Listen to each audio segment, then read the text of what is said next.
ಇವರಿಗೆಲ್ಲ ನಮಸ್ಕಾರಗಳು.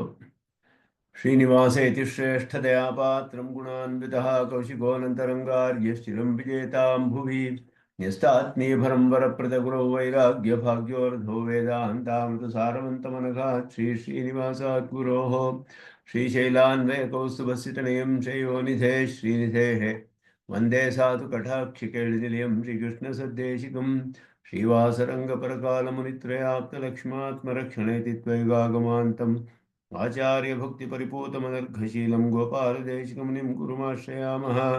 नारायणाख्यतिराजपदाब्जभृङ्गश्रीवासयोगिगुरुणार्पितभारमीशे भक्त्यादिपूर्णवरदारिकृपात्तचिह्नं श्रीश्रीनिवासमुनिवर्यमहं प्रपद्ये। श्रीनारायणयोगीन्द्रवरदारिकृपाश्रयं लृङ्गेशपादविनतं श्रीनिवासमुनिं भजे। श्रीमान् वेङ्कटनाथार्य कवितार्किककेसरी वेदान्ताचार्यवर्यो मे सन्निधत्तां सदा हृदि यो नित्यमच्युतपदां जयुग्मरुक्मं व्यामोहतस्तरितराणितनाय मेने अस्मद्गुरोर्भगवतोऽस्य देकसिन्धो रामानुजस्य चरणौ शरणं प्रपद्ये। यतीन्द्रगतभाष्यार्थाय व्याख्यानेन दर्शिताः वरं सुदर्शनार्यं तं वन्दे कुरकुलाधिपं वरदं जुरदाद्रीशं कमलायादयितं दयानिधिं सकलार्थिजनार्चितप्रदं प्रणमामि प्रणतार्तिहारिणम् कृत्वानवद्यं निगमान्तभाष्यं निराकृतं येन भयं श्रुतीनां प्रतारितानामभूश्रुतैस्तं रामानुजं योगिनमाश्रयामः। श्रीभाष्यकृतुपन्यस्तो श्रीशैलपतेः पुरः वेदार्थसङ्ग्रहस्य कुर्मः तात्पर्यदीपिकाम्।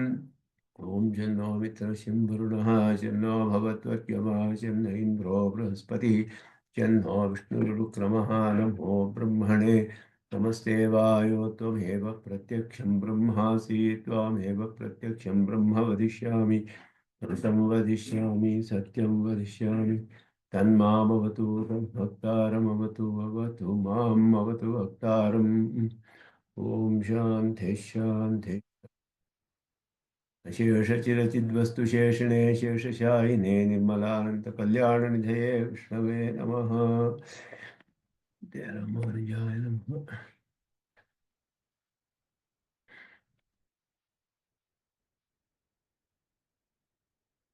ಈಗ ಸಿದ್ಧಾಂತದಲ್ಲಿ ಪೂರ್ವ ಪಕ್ಷದ ನಿರ್ವಿಶೇಷ ಬ್ರಹ್ಮ ಅನ್ನುವಂತಹ ಪ್ರಮೇಯವನ್ನು ನಿರಾಕರಣೆ ಮಾಡಿ ಶಾಸ್ತ್ರಕ್ಕೆ ಅನುಗುಣವಾಗಿ ಶ್ರುತಿಗಳಿಗೂ ಅದಕ್ಕೆ ಅನುಗುಣವಾದ ನ್ಯಾಯಕ್ಕೂ ಅನುಗುಣವಾಗಿ ಪ್ರಮೇಯವನ್ನು ಹೇಗೆ ನಾವು ಒಪ್ಕೊಂಡಿದ್ದೀವಿ ಅನ್ನೋದನ್ನು ಈಗ ಭಾಷಿಕಾರರು ಹೇಳ್ತಾ ಇದ್ದಾರೆ. ಆ ಪ್ರಮೇಯವು ಕೂಡ ಯಾವ ಪ್ರಮಾಣದ ಮೂಲಕ ನಾವು ತಿಳಿದಿವಿ, ಆ ಪ್ರಮಾಣದ ಒಂದು ಸ್ವರೂಪ, ಪ್ರಮೇಯದ ಸ್ವರೂಪ, ಅದೆರಡನ್ನು ಇಲ್ಲಿ ತಿಳಿಸ್ತಾ ಇದ್ದಾರೆ. ಅದರಲ್ಲಿ ಭಗವಂತನ ಸ್ವರೂಪ, ಸ್ವಭಾವ ಅದೆಲ್ಲ ಹೇಳಿ, ಅವನ ಉಭಯ ವಿಭೂತಿ ವಿಶಿಷ್ಟತ್ವ ಅದನ್ನು ಪ್ರಧಾನವಾಗಿ ಹೇಳಿ, ಅದಾದ ಮೇಲೆ ಪ್ರಮಾಣದ ಸ್ವರೂಪವನ್ನು ಹೇಳ್ತಾ ಇದ್ದಾರೆ. ಮೊದಲು ಭಗವತ್ ಸ್ವರೂಪವನ್ನು ಹೇಳುವಾಗ ಸ್ವಭಾವತಃ ಮಲಪ್ರತ್ಯನೀಕ ಅನಂತ ಜ್ಞಾನಾನಂದೈಕ ಸ್ವರೂಪಂ, ಸ್ವಾಭಾವಿಕವಾಗಿಯೇ ದೋಷರಹಿತವಾದದ್ದು, ಆದ್ದರಿಂದಲೇ ಮತ್ತವರ ದೋಷವನ್ನು ನಾಶ ಮಾಡುವುದಕ್ಕೆ ಸಾಧ್ಯವಾದ ಮೋಕ್ಷಪ್ರದತ್ವ ಅನ್ನುವಂಥದ್ದು ಸಾಧ್ಯ. ಮತ್ತು ಸ್ವಾಭಾವಿಕವ ಅನವಧಿಕಾತಿಶಯ ಅಪರಿಮಿತ ಉದಾರ ಗುಣಸಾಗರಂ, ಇದೆರಡು ಉಭಯಲಿಂಗತ್ವವನ್ನು ಪ್ರಧಾನವಾಗಿ ಮೊದಲು ಹೇಳಿದರು. ಅದಾದ ಮೇಲೆ ಉಭಯ ವಿಭೂತಿ ವಿಶಿಷ್ಟತ್ವ, ಅಲ್ಲಿ ನಿತ್ಯ ವಿಭೂತಿಯ ಬಗ್ಗೆ ಮೊದಲು ಹೇಳ್ತಾರೆ. ನಿಮೇಷ ಕಾಷ್ಠ ಕಲಾ ಮುಹೂರ್ತಾದಿ ಪರಾರ್ಧ ಪರ್ಯಂತ ಅಪರಿಮಿತ ವ್ಯವಚ್ಛೇದ ಸ್ವರೂಪ ಸರ್ವೋತ್ಪತ್ತಿ ಸ್ಥಿತಿ ವಿನಾಶಾದಿ ಸರ್ವ ಪರಿಣಾಮ ನಿಮಿತ್ತಭೂತ ಕಾಲಕೃತ ಪರಿಣಾಮ ಅಸ್ಪೃಷ್ಟ, ಕಾಲದಿಂದ ಮಾಡಿದಂತಹ ಪರಿಣಾಮಗಳ ಸ್ಪರ್ಶವಿಲ್ಲದುದು ನಿತ್ಯ ವಿಭೂತಿ. ಆ ಕಾಲದಿಂದ ಯಾವ ಯಾವ ಪರಿಣಾಮವೆಲ್ಲ ಆಗುತ್ತೆ ಅಂದರೆ ಎಲ್ಲ ಪರಿಣಾಮಗಳಿಗೂ ಇಲ್ಲಿ ಕಾರಣವಾಗಿದೆ. ಅದು ಎಲ್ಲ ಉತ್ಪತ್ತಿ ಸ್ಥಿತಿ ವಿನಾಶಾದಿ ಸರ್ವ ಪರಿಣಾಮ ನಿಮಿತ್ತಭೂತ. ಅದರಲ್ಲಿ ನಿಮೇಷ ಕಾಲ ಮೊದಲಾದ ಇದಕ್ಕೆ ಔಪಾಧಿಕವಾದ ವಿಭಾಗಗಳೆಲ್ಲ ಕಂಡುಬರುತ್ತೆ. ಅಪರಿಮಿತವಾದುದು, ಆದರೆ ವ್ಯವಚ್ಛೇದ ಸ್ವರೂಪ ಸ್ವರೂಪ. ಅಂತಹ ಉಳ್ಳ ಸಕಲ ಎಲ್ಲ ಪರಿಣಾಮಗಳ ಕಾರಣವಾದ ಕಾಲ, ಅದರಿಂದ ಮಾಡಿದಂತಹ ಪರಿಣಾಮದಿಂದ ಅಸ್ಪೃಷ್ಟವಾದದ್ದು ನಿತ್ಯವಿಭೂತಿ ಅಂತ ಹೇಳಿಬಿಟ್ಟು, ನಿತ್ಯವಿಭೂತಿ ಕಾಲದ ನಿಯಮದಲ್ಲಿ ಇಲ್ಲ, ಅದು ಅನಂತ ಮಹಾವಿಭೂತಿ ಅಂತ ಹೇಳಲ್ಪಟ್ಟಿದೆ. ಅಂತಹ ಕಾಲದ ಪರಿಣಾಮಗಳ ಸ್ಪರ್ಶವಿಲ್ಲದ ಅನಂತ ಮಹಾವಿಭೂತಿ ಎನ್ನುವುದು ನಿತ್ಯವಿಭೂತಿ. ಅದಾದ ಮೇಲೆ ಲೀಲಾ ವಿಭೂತಿಯ ಬಗ್ಗೆ ಹೇಳುವಾಗ, ಸ್ವಲೀಲಾ ಪರಿಕರ, ತನ್ನ ಲೀಲೆ ಈ ಪರಿಕರವಾದ ಸ್ವಾಂಶಭೂತ, ತನ್ನ ಅಂಶವೇ ಆದ, ಅಂಶ ಅಂತ ಬ್ರಹ್ಮಸೂತ್ರದಲ್ಲಿ ಸ್ಪಷ್ಟವಾಗಿ ಬಾದರಾಯಣರು ಹೇಳಿದ್ರು, ಅಂಶೋ ನಾನಾ ವ್ಯಪದೇಶಾತ್ ಅಂತ ಹೇಳಿ. ಸ್ವಾಂಶಭೂತ ಅನಂತ ಬದ್ಧ ಮುಕ್ತ ನಾನಾ ವಿಧ ಚೇತನ, ಮೊದಲು ಚೇತನರು, ಬದ್ಧ ಮುಕ್ತ ಮತ್ತು ಅನೇಕ ವಿಧವಾದ ಚೇತನರು, ತದ್ಭೋಗ್ಯಭೂತ ಅನಂತ ವಿಚಿತ್ರ ಪರಿಣಾಮ ಶಕ್ತಿ, ಚೇತನೇತರ ವಸ್ತುಜಾತ. ಚೇತನೇತರ ವಸ್ತುಜಾತ ಅನ್ನೋದು ಈ ಪ್ರಕೃತಿಯನ್ನು ತಿಳಿಸುತ್ತೆ. ಜಾತ ಸಮೂಹ ಅದು. ಅದಕ್ಕೆ ಈ ಚೇತನರಿಗೆ ಭೋಗ್ಯಭೂತವಾದ ಅನಂತವಾದ ವಿಚಿತ್ರ ಪರಿಣಾಮವನ್ನು ಹೊಂದುವ ಶಕ್ತಿಯುಳ್ಳ ಚೇತನರಿಗಿಂತ ಬೇರೆಯಾದಂತಹ ವಸ್ತುಜಾತ, ಅದು ಅಚಿತ್ ಅಂತ ಹೇಳಲ್ಪಡುವುದು. ಅದೇ ಮತ್ತೆ ಎರಡಕ್ಕೂ ಕೂಡ ಅಂತರ್ಯಾಮಿತ್ವ, ಕೃತ, ಅಂತರ್ಯಾಮಿಯಾಗಿ ಸರ್ವಶರೀರತ್ವ, ಸರ್ವಪ್ರಕಾರ ಅವಸ್ಥಾನ ಅವಸ್ಥಿತಂ, ಎಲ್ಲದನ್ನು ತನ್ನ ಶರೀರವಾಗಿ ಹುಳ್ಳಿ ಎಲ್ಲವರೂ ತನ್ನ ಪ್ರಕಾರವಾಗಿ ಇರುವ ಹಾಗೆ ಪ್ರಕಾರಿಯಾಗಿ ಇರುವಂತಹವನು. ಲೀಲಾ ವಿಭೂತಿ ಮತ್ತು ನಿತ್ಯ ವಿಭೂತಿ ಎರಡೂ ಕೂಡ ವಿಶಿಷ್ಟತ್ವವನ್ನು ಹೇಳಲ್ಪಟ್ಟಿತು. ಇಂತಹ ಪರಬ್ರಹ್ಮ ಚ ವೇದ್ಯಂ, ಇದುವೇ ಶಾಸ್ತ್ರದಲ್ಲಿ, ಶ್ರುತಿಗಳಲ್ಲಿ, ಇತಿಹಾಸ ಪುರಾಣಗಳಲ್ಲೆಲ್ಲ ಹೇಳಲ್ಪಟ್ಟ ಪರಬ್ರಹ್ಮದ ಸ್ವರೂಪ. ಇದು ವೇದ್ಯವಾದದ್ದು. ಮತ್ತೆ ಈಗ ಪ್ರಮಾಣದ ವಿಷಯವನ್ನೇ ಹೇಳ್ತಾರೆ. ತತ್ ಸಾಕ್ಷಾತ್ಕಾರ ಕ್ಷಮ, ಈ ಪರಮಾತ್ಮನನ್ನು ಸಾಕ್ಷಾತ್ಕಾರ ಮಾಡಿಕೊಳ್ಳುವ ಸಾಮರ್ಥ್ಯವುಳ್ಳಂತಹ ಭಗವದ್ವೈಪಾಯನರು, ಬಾದರಾಯಣರು, ಕೃಷ್ಣದ್ವೈಪಾಯನರು, ಪರಾಶರರು, ವಾಲ್ಮೀಕಿ, ಮನು, ಯಾಜ್ಞವಲ್ಕ್ಯ, ಗೌತಮ, ಆಪಸ್ತಂಭ ಪ್ರಭೃತಿ ಮುನಿಗಣ ಪ್ರಣೀತ, ಮುನಿಗಳ ಸಮೂಹದಿಂದ ರಚಿಸಲ್ಪಟ್ಟಂತಹ ವಿಧಿ ಅರ್ಥವಾದ ಮಂತ್ರ ರೂಪ ವೇದ ಮೂಲ. ಅವರ ಸ್ಮೃತಿಗಳಿಗೆಲ್ಲ ವೇದವೇ ಮೂಲವಾದದ್ದು.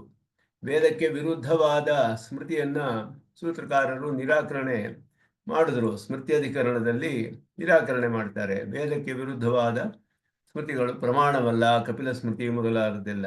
ಅಂದರೆ ಇವರ ಇಲ್ಲಿ ಹೇಳಿದ ಆಚಾರ್ಯ ಋಷಿಗಳು, ದ್ವೈಪಾಯನರು, ಪರಾಶರರು, ಅವರೆಲ್ಲರೂ ಹೇಳಿರುವುದೆಲ್ಲ ಕೂಡ ವೇದ ಮೂಲವಾದದ್ದು. ವೇದದಲ್ಲಿ ವಿಧಿಯ ಅರ್ಥವಾದ ಮಂತ್ರರೂಪವಾದ ವಾಕ್ಯಗಳಿದೆ. ಈ ರೀತಿ ವೇದ ಮೂಲವಾದಂತಹ ಇತಿಹಾಸ, ಪುರಾಣ, ಧರ್ಮಶಾಸ್ತ್ರಗಳು ಇದೆಲ್ಲ ಅದರಿಂದ ಉಪಬೃಂಹಿತವಾದ, ಅದರಿಂದ ವಿಶದ ಮಾಡಲ್ಪಟ್ಟ ಪರಮಾರ್ಥವಾದ ಅನಾದಿ ನಿಧನ, ಆದಿ ಅಂತ ರಹಿತವಾದದ್ದು, ಆದಿ ನಿಧನ ರಹಿತವಾದದ್ದು, ಅವಿಚ್ಛಿನ್ನ ಸಂಪ್ರದಾಯ. ಯಾವ ಸಂಪ್ರದಾಯ ಆಚಾರ್ಯ ಶಿಷ್ಯ ಸಂಪ್ರದಾಯದಲ್ಲಿ ಬರ್ತಾ ಇರೋದು, ಎಂದಿಗೂ ಕೂಡ ಅದು ವಿಚ್ಛೇದ ಹೊಂದಿಲ್ಲ, ಅವಿಚ್ಛಿನ್ನವಾದ ಸಂಪ್ರದಾಯದಲ್ಲಿ ಬರ್ತಾ ಇರುವಂತಹದ್ದು. ಋಗ್ ಯಜುಸ್ಸಾಮ ಅಥರ್ವ ರೂಪ ಅನಂತ ಶಾಖಂ. ಋಗ್ ಯಜುಸ್ಸಾಮ ಅಥರ್ವ ಎನ್ನುವ 4 ವೇದಗಳು, ಅದರ ಶಾಖೆಗಳು ಅನಂತವಾಗಿದೆ. ಹೀಗೆ ವೇದದ ಅನಂತ ಶಾಖಂ ಅನ್ನೋದರಿಂದ ಹೇಳಲ್ಪಟ್ಟಿದೆ. ಹೀಗೆ ಇರುವ ವೇದಂಚ, ವೇದವನ್ನು ಕೂಡ ಅಭ್ಯುಪಗಚ್ಚತಾಂ ಅಸ್ಮಾಕಂ ಕಿಂ ನ ಸೇತ್ಸ್ಯತಿ, ಇಂತಹ ಪ್ರಮಾಣ ಮತ್ತು ಪ್ರಮೇಯವನ್ನು ನಾವು ಪೂರ್ಣವಾಗಿ ಒಪ್ಕೊಂಡಿದ್ದೇವೆ. ಇದನ್ನು ಒಪ್ಪಿಕೊಂಡಿರೋದ್ರಿಂದ ನಮಗೆ ಯಾವ ವಿರೋಧವೂ ಇಲ್ಲ. ಎಲ್ಲವನ್ನು ನಾವು ಸರಿಯಾಗಿ ಅರ್ಥವನ್ನು, ಎಲ್ಲಕ್ಕೂ ಮುಖ್ಯವಾರ್ಥವನ್ನೇ ಹೇಳುವುದಕ್ಕೆ ಸಾಧ್ಯ ಅಂತ ಹೇಳ್ತಾರೆ. ಇದನ್ನ ಸುದರ್ಶನ ಸೂರಿಗಳು ಇದಕ್ಕೆ ವಿವರಣೆಯನ್ನು ಈಗ ಕೊಡ್ತಾರೆ. ಅತ್ರೋಚ್ಯತೆ ಅಂತ ಹೇಳಿ ಇಲ್ಲಿಗೆ ಪರಿಹಾರವನ್ನು ಹೇಳ್ತಾರೆ. ಈಗ ನೀವು ಹೇಗೆ ನಿಮ್ಮ ಸಿದ್ಧಾಂತದಲ್ಲಿ ಎಲ್ಲವನ್ನು ಸ್ಥಾಪನೆ ಮಾಡ್ತೀರಾ ಅಂತ ಹೇಳಿದ್ರೆ, ಇಲ್ಲಿ ಹೇಳ್ತೀವಿ ನಾವೀಗ ಅಂತ. ಪ್ರತಿಬಂಧೀಂ ವದತ ಪೂರ್ವಪಕ್ಷಿಣ ಅಯಮರ್ಥಃ. ಅವರು ಕೊಡುವ ಆಕ್ಷೇಪಗಳಿಗೆಲ್ಲ ಪೂರ್ವಪಕ್ಷಿಗಳಿಗೆ ಈ ರೀತಿ ಉತ್ತರ ಅವರು ಏನೇ ಹೇಳ್ತಾರೆ ಅಂತ ಹೇಳಿದ್ರೆ ಪೂರ್ವ ಪಕ್ಷಿಗಳ ಉತ್ತರ ಹೇಳುವಂತಹ ಆಕ್ಷೇಪ ಇದು. ನಹಿ ವಚನ ವಿರೋಧೇ ನ್ಯಾಯ ಪ್ರವರ್ತತೆ, ನಹಿ ವಚನ ವಿರೋಧೇ ನ್ಯಾಯ ಪ್ರವರ್ತತೆ. ಎಲ್ಲರೂ ಒಪ್ಕೊಳ್ಳೋ ವಿಷಯ ಇದು. ಶ್ರುತಿ ವಾಕ್ಯಗಳಿಗೆ ವಿರೋಧವಿದ್ದರೆ ಅದಕ್ಕೆ ವಿರುದ್ಧವಾದ ನ್ಯಾಯವನ್ನು ಉಪಯೋಗಿಸಕ್ಕಾಗುವುದಿಲ್ಲ, ನ್ಯಾಯ ಪ್ರವರ್ತಿಸುವುದಿಲ್ಲ. ಇತಿ ನ್ಯಾಯಾತ್ ಜೀವಸ್ವರೂಪ ನಿತ್ಯತ್ವೇ ತಸ್ಯ ಚ ತಿರೋಧಾನೆ ಶಾಸ್ತ್ರಸಿದ್ಧೇ ಸತಿ ತದ್ವಿರುದ್ಧಃ ತರ್ಕಃ ನ ಪ್ರವರ್ತತೆ ಇತಿ ಪರಿಹಾರಂ ವದಸಿ ಚೇತ್ ಸಹ ಅಸ್ಮತ್ ಪಕ್ಷೇಪಿ ತುಲ್ಯಃ ಇತಿ. ಅವ್ರು ಹೇಳಿದ್ರು, ಜೀವಸ್ವರೂಪ ನಿತ್ಯವಾಗಿರುವಾಗ, ತಿರೋಧಾನವು ಶಾಸ್ತ್ರಸಿದ್ಧವಾಗಿರುವಾಗ ಅದು ವಿರುದ್ಧವಾದ ತರ್ಕ ಪ್ರವರ್ತಿಸೋದಿಲ್ಲ. ಅವರು ಹೇಳಿದ್ರು, ಸ್ವರೂಪ ನಿತ್ಯ, ಆತ್ಮ ಒಬ್ಬನೇ ಇರೋದು, ಆದರೆ ತಿರೋಹಿತವಾಗಿದೆ, ಬರೀ ಸ್ವರೂಪ ಜ್ಞಾನ ಅಷ್ಟೇನೆ, ಧರ್ಮವಿಲ್ಲ. ಅಲ್ಲಿ ನಾವು ಏನು ಆಕ್ಷೇಪ ಮಾಡಿದ್ವಿ ಅಂದರೆ ತಿರೋಧಾನ ಅಂತ ಹೇಳಿದ್ರೆ, ತಿರೋಧಾನ ಅನುಪಪತ್ತಿಯಲ್ಲಿ ಬರೀ ಧರ್ಮವಿಲ್ಲದ, ಬರೀ ಧರ್ಮಿ ಅಷ್ಟೇ ಇರೋದು, ಜ್ಞಾನ ಒಂದೇ ಪದಾರ್ಥ, ಬರೀ ಪ್ರಕಾಶ ಅಷ್ಟೇ ಇರೋದು. ಅದಕ್ಕೆ ತಿರೋಧಾನ ಅಂದರೆ ಪ್ರಕಾಶ ನಾಶವೇ ಆಗಬೇಕು, ಸ್ವರೂಪ ನಾಶವೇ ಆಗಬೇಕು. ಆವಾಗ ಇಲ್ಲ, ಉತ್ಪತ್ತಿ ಆಗದೇ ಇರಬೇಕು ಪ್ರಕಾಶ. ಪ್ರಕಾಶದ ಉತ್ಪತ್ತಿಯನ್ನು ಒಪ್ಕೊಳ್ಳಲ್ಲ ಅವರು. ಉತ್ಪತ್ತಿ ಆದರೆ ಅನಿತ್ಯವಾಗಿಬಿಡುತ್ತೆ. ನಿತ್ಯತ್ವವು ಹೇಳಲ್ಪಟ್ಟಿದೆ, ತಿರೋಧಾನವು ಶ್ರುತಿಯಲ್ಲಿ ಹೇಳಲ್ಪಟ್ಟಿದೆ. ಇದೆರಡೂ ಹೇಳಿರೋದ್ರಿಂದ ಎರಡನ್ನೂ ಒಪ್ಕೊಳ್ಬೇಕು ನಾವು. ಹಾಗೆಯೇ ಅಂತ ಅವ್ರು ಹೇಳಿ, ಅದಕ್ಕೆ ವಿರುದ್ಧವಾದ ನೀವು ಮಾಡುವ ತರ್ಕ ಸರಿ ಇಲ್ಲ ಅಂತ ಪೂರ್ವ ಪಕ್ಷಿ ಹೇಳ್ತಾನೆ. ನಾವು ಹೇಳೋದು ಸ್ವರೂಪ ನಾಶವಾಗುತ್ತೆ ಅಂತ ಹೇಳಿದ್ರೆ ಸರಿ ಇಲ್ಲ. ಯಾಕೆ ಅಂದರೆ ಶ್ರುತಿ ಹಾಗೆಯೇ ಹೇಳಿದೆ, ಆತ್ಮಸ್ವರೂಪ ಹೇಗೆ ಹೇಳಿದೆ, ಬರೀ ಪ್ರಕಾಶ ಅಂತ ಹೇಳಿದೆ. ತಿರೋಧಾನವೂ ಹೇಳಿದೆ, ಇದನ್ನು ಒಪ್ಕೊಳ್ಳೇಬೇಕು. ಅದರಲ್ಲಿ ವಿರೋಧ ಕಂಡು ಬಂದರೂ ಕೂಡ ತಾತ್ಪರ್ಯವನ್ನು ನಾವು ಒಪ್ಕೊಳ್ಬೇಕು ಅಂತ ಹೇಳಿದ್ರೆ, ಈ ಶ್ರುತಿ ಹೇಳಿರುವ ನಿತ್ಯತ್ವ ಮತ್ತು ತಿರೋಧಾನ ಎರಡೂ ನಾವು ಒಪ್ಕೊಳ್ಳೋದ್ರಿಂದಲೇ ಇದಕ್ಕೆ ವಿರುದ್ಧವಾದ ನೀವು ಮಾಡುವ ತರ್ಕ ನಾವು ಒಪ್ಕೊಳ್ಳೋಕ್ಕಾಗಲ್ಲ ಅಂತ ಹೇಳ್ತಾರೆ. ಯಾಕೆಂದರೆ ಜೀವನ ಸ್ವರೂಪದಲ್ಲಿ ವ್ಯತ್ಯಾಸ ಇಬ್ಬರಿಗೂ. ಆದ್ದರಿಂದ ನಮಗೂ ಅದು ತುಲ್ಯ ಸಮಾನವಾದದ್ದು ಅಂತ ಹೇಳಿದ್ರು. ಅದಕ್ಕೆ ಹೇಳ್ತಾರೆ ಸ್ವಭಾವತಃ ಅಂತ ಹೇಳಿ. ವಚನ ವಿರೋಧೇ ಕೇವಲ ತರ್ಕ ಇದ್ಯಪಿ ನ ಪ್ರವರ್ತತೆ ತಥಾಪಿ ವಚನಾಂತರ ವಿರೋಧೋ ದುರ್ವಾರಃ. ನೀವು ಹೇಳೋದು ಆತ್ಮನಿತ್ಯ ಅನ್ನೋ ವಚನವನ್ನು ತೆಗೆದುಕೊಂಡು ತಿರೋಧಾನವಿದೆ, ಇದೆರಡನ್ನು ಮಾತ್ರ ತಿಳಿಸಿದ್ರೆ ಆತ್ಮನಿಗೆ ಘ್ರಾತ, ರಸಯಿತ, ಮಂತ, ಬೋಧ, ಕರ್ತ, ವಿಜ್ಞಾನಾತ್ಮ ಅಂತ ಹೇಳಿದೆಯಲ್ಲ, ಈ ವಚನಕ್ಕೆ ವಿರೋಧ ಬರುತ್ತೆ. ಅವರು ಹೇಳಿರೋದು ನಿರ್ವಿಶೇಷ ಆತ್ಮ, ನಿರ್ವಿಶೇಷವಾದವನು ಅಂತ ಹೇಳಿದ್ರೆ, ವಿಶೇಷಗಳನ್ನೆಲ್ಲ ಹೇಳಿದೆಯಲ್ಲ, ಅವನಿಗೆ ಧರ್ಮಗಳನ್ನೆಲ್ಲ ಹೇಳಿದೆ ಆತ್ಮನಿಗೆ ಅಂದ ಒಂದು ವಚನವನ್ನ ವಿಜ್ಞಾನಘನ ಏವ ಅಂತ ಒಪ್ಕೊಂಡ್ರೆ ಬೋಧಾಕರ್ತ ಇದನ್ನು ಕೂಡ ಒಪ್ಕೊಳ್ಬೇಕು. ಅದರಲ್ಲಿ ವಚನಗಳಲ್ಲಿಯೇ ಪರಸ್ಪರ ವಿರೋಧ ಬರುತ್ತೆ. ವಚನಾಂತರ ವಿರೋಧ ತಪ್ಸಕ್ಕಾಗೋದಿಲ್ಲ ನೀವು ಹೇಳೋ ಹಾಗೆ ಹೇಳಿದ್ರೆ ಅಂತ ಹೇಳಿದ್ರು. ಅದನ್ನು ಹೇಳ್ತಾ ಇದ್ದಾರೆ. ಬ್ರಹ್ಮಣ ಹೇಯ ಪ್ರತ್ಯನೀಕ ಕಲ್ಯಾಣ ಗುಣಾಕರತ್ವ ವಚನೈಹಿ. ಬ್ರಹ್ಮನಿಗೆ ಅನೇಕ ಕಲ್ಯಾಣ ಗುಣಗಳು ಹೇಳಲ್ಪಟ್ಟಿದೆ, ಅವನ ಧರ್ಮಗಳು ವಿಶೇಷಣಗಳು ಅನೇಕವಾಗಿ ಹೇಳಲ್ಪಟ್ಟಿದೆ, ದೋಷವಿಲ್ಲ ಅಂತ ಹೇಳಿದೆ. ಜಗತಃ ತದ್ವಿಭೂತಿತ್ವ ವಿಧಾಯಿ ವಚನೈಶ್ಚ. ಜಗತ್ತೆಲ್ಲ ಅವನ ವಿಭೂತಿ ಅಂಶ ಮೊದಲಾದದ್ದೆಲ್ಲ ಹೇಳಲ್ಪಟ್ಟಿದೆ, ಶರೀರ ಅಂತಾನೆ ಹೇಳಿದೆ. ಬ್ರಹ್ಮಣ ಭ್ರಮ ಆಶ್ರಯತ್ವಾದಿಕಂ ಜಗತಃ ಭ್ರಮ ವಿಷಯತ್ವಂ ಚ ವಿರುದ್ಧಂ. ಇದಕ್ಕೆ ವಿರುದ್ಧವಾಗಿ ನೀವು ಬ್ರಹ್ಮನಿಗೆ ಭ್ರಮೆಯ ಆಶ್ರಯವನ್ನು ಹೇಳೋದು, ಜಗತ್ತೆಲ್ಲ ಭ್ರಮೆಗೆ ವಿಷಯವಾಗಿದೆ ಅಂತ ಹೇಳೋದು ವಿರುದ್ಧವಾಗುತ್ತೆ. ಬ್ರಹ್ಮಣ ತಿರೋಧಾನಾಧಿಕಂ ವಚನಂ ನ ಪ್ರತಿಪಾದಿತು ಮಲಂ. ಬ್ರಹ್ಮನಿಗೆ ತಿರೋಧಾನವೇ ಹೇಳಕ್ಕಾಗುವುದಿಲ್ಲ ನೀವು ಮೊದಲು. ಆದ್ದರಿಂದ ಇದು ತಿರೋಧಾನ ಅನ್ನೋದು ಬ್ರಹ್ಮನಿಗೆ ಆಗುತ್ತೆ ಅಂತ ಹೇಳಿದ್ರೆ ಯಾರು ಅವನ್ನ ಬಿಡಿಸೋದು ಯಾವಾಗ ಅಂತ ಕೇಳ್ತಾರೆ. ಏವಂ ವಚನ ವಿರೋಧೇನ ಭವದ್ ಅಭಿಮತಾರ್ಥಸ್ಯ ವ್ಯಾಹತಸ್ಯ ಶ್ರುತ್ಯ ಪ್ರತಿಪಾದಯಿತು ಅಶಕ್ಯತ್ವಾದ. ನೀವೇನು ಒಪ್ಕೊಂಡಿದ್ದೀರೋ ಅದಕ್ಕೆ ವಿರುದ್ಧವಾದ ಶ್ರುತಿಯೇ ಅದನ್ನ ತಳ್ಳಿ ಹಾಕುತ್ತೆ. ಅದನ್ನು ನೀವು ಅದಕ್ಕೆ ವಿರುದ್ಧವಾಗಿ ಪ್ರತಿಪಾದಿಸಕ್ಕಾಗೋದಿಲ್ಲ. ಆದ್ದರಿಂದ ಅಸ್ಮದುಕ್ತ ತರ್ಕ ತ್ವನ್ಮತೆ ಪ್ರವರ್ತತೆ. ನಾವು ಹೇಳಿದ ವರ್ತವೇ ತರ್ಕವನ್ನೇ ನೀವು ಉಪಯೋಗಿಸ್ಕೊಳ್ಬೇಕು. ಅಸ್ಮತ್ ಪಕ್ಷೇತು ಜೀವಸ್ವರೂಪ ತಿರೋಧಾನ ದೇಹೇ ವಚನಾಂತರ ವಿರೋಧ ಅಭಾವಾತ್. ನಾವು ಹೇಳೋದು ಜೀವರೆಲ್ಲ ಪರಮಾರ್ಥವಾದವರು, ಜೀವಾತ್ಮರುಗಳು. ಅದರಿಂದ ಅಲ್ಲಿ ಹೇಳಿದ್ರು ಬದ್ಧ ಮುಕ್ತ ಮೊದಲಾದದ್ದೆಲ್ಲ ಹೇಳಿದ್ರು. ಲೀಲಾ ವಿಭೂತಿಯಲ್ಲಿ ನಿತ್ಯ ವಿಭೂತಿ ಎಲ್ಲವೂ ಹೇಳಲ್ಪಟ್ಟಿದೆ. ಜೀವರುಗಳೆಲ್ಲ ಪರಮಾರ್ಥ ಸತ್ಯವಾದವರು. ಅವರಿಗೆ ತಿರೋಧಾನವು ಹೇಳಲ್ಪಟ್ಟಿದೆ. ಅವರ ಧರ್ಮದಲ್ಲಿ ಸಂಕೋಚ ವಿಕಾಸ ರೂಪವಾದ ತಿರೋಧಾನವು ಹೇಳಲ್ಪಟ್ಟಿದೆ. ನೀವು ಜೀವನೇ ಭ್ರಮೆ ಅಂತ ಹೇಳಿದ್ರೆ ಜೀವ ಸ್ವರೂಪ ತಿರೋಧಾನಾಧಿಕಂ ವಚನಂ ಪ್ರತಿಪಾದಯತ್ಯೇವ ಇತಿ, ಅವನ ಸ್ವರೂಪವನ್ನು ತಿರೋಧಾನ ಮೊದಲಾದದನ್ನು ಕೂಡ ಸ್ವರೂಪದಲ್ಲಿ ತಿರೋಧಾನವು ಹೇಳಲ್ಪಟ್ಟಿದೆ. ತದ್ವಿರೋಧೇನ ತರ್ಕಃ ಪ್ರವರ್ತತೆ ಇತಿ ನ ಪರಿಹಾರ ಸಾಮ್ಯಂ, ಪರಿಹಾರದಲ್ಲಿ ಸಾಮ್ಯವಿಲ್ಲ. ಅಭಿಪ್ರಾಯೇಣ ಸ್ವಭಾವತಃ ಇತ್ಯಾದಿಕಂ ಉಚ್ಯತೆ. ನೀವು ವಚನ ವಿರೋಧೇನ ನ್ಯಾಯ ಪ್ರವರ್ತತೆ ಅನ್ನೋದು ಆ ನ್ಯಾಯ ನಮಗೂ ಸರಿಯಾಗಿದ್ರು ಅದಕ್ಕೆ ಹೇಳುವ ಪರಿಹಾರದಲ್ಲಿ ನೀವು ಹೇಳೋದೆಲ್ಲ ಭ್ರಮೆ ಅಂತ ಏನು ಹೇಳ್ತೀರೋ ಭ್ರಮೆಯಲ್ಲ, ಎಲ್ಲವೂ ಪರಮಾರ್ಥ ಅನ್ನೋದು ಶ್ರುತಿಯಲ್ಲಿ ಹೇಳಿರೋದ್ರಿಂದ ಅಲ್ಲಿ ನಮಗೂ ನಿಮಗೂ ವ್ಯತ್ಯಾಸ ಬಂತು. ಶ್ರುತಿಯಲ್ಲಿಯೇ ನೀವು ಹೇಳುವ ಒಂದು ಶ್ರುತಿಯನ್ನು ಒಪ್ಪಿಕೊಂಡು ಇನ್ನೊಂದು ಶ್ರುತಿಗೆ ಅದುವೇ ವಿರೋಧವಾದರೆ, ವಚನ ವಿರೋಧವಾದರೆ ತರ್ಕ ಪ್ರವರ್ತಿಸಲ್ಲ. ಅಂದರೆ ವಚನಗಳಲ್ಲಿಯೇ ಪರಸ್ಪರ ವಿರೋಧ ಬಂತಲ್ಲಿ. ಆದ್ದರಿಂದ ನಿಮಗೆ ಪರಿಹಾರ ಅದಕ್ಕೆ ಹೇಳಕ್ಕಾಗೋದಿಲ್ಲ. ನ ಕೇವಲಂ ಮಲರಾಹಿತ್ಯಂ ಅಪಿತು ಮಲ ವಿರೋಧಿ ಇತ್ಯಭಿಪ್ರಾಯೇಣ ಮಲ ಪ್ರತ್ಯನೀಕ ಇತ್ಯುಕ್ತಂ. ದೋಷವೇ ಇಲ್ಲ ಅಂತ ಹೇಳಿದ್ವಿ ನೀವು ಅವಿದ್ಯೆಯಿಂದ ತಿರೋಹಿತವಾಗಿದೆ ಅಂತ ಹೇಳಿದ್ರೆ ಅದು ಶ್ರುತಿಗೆ ವಿರೋಧವಾಗುತ್ತೆ.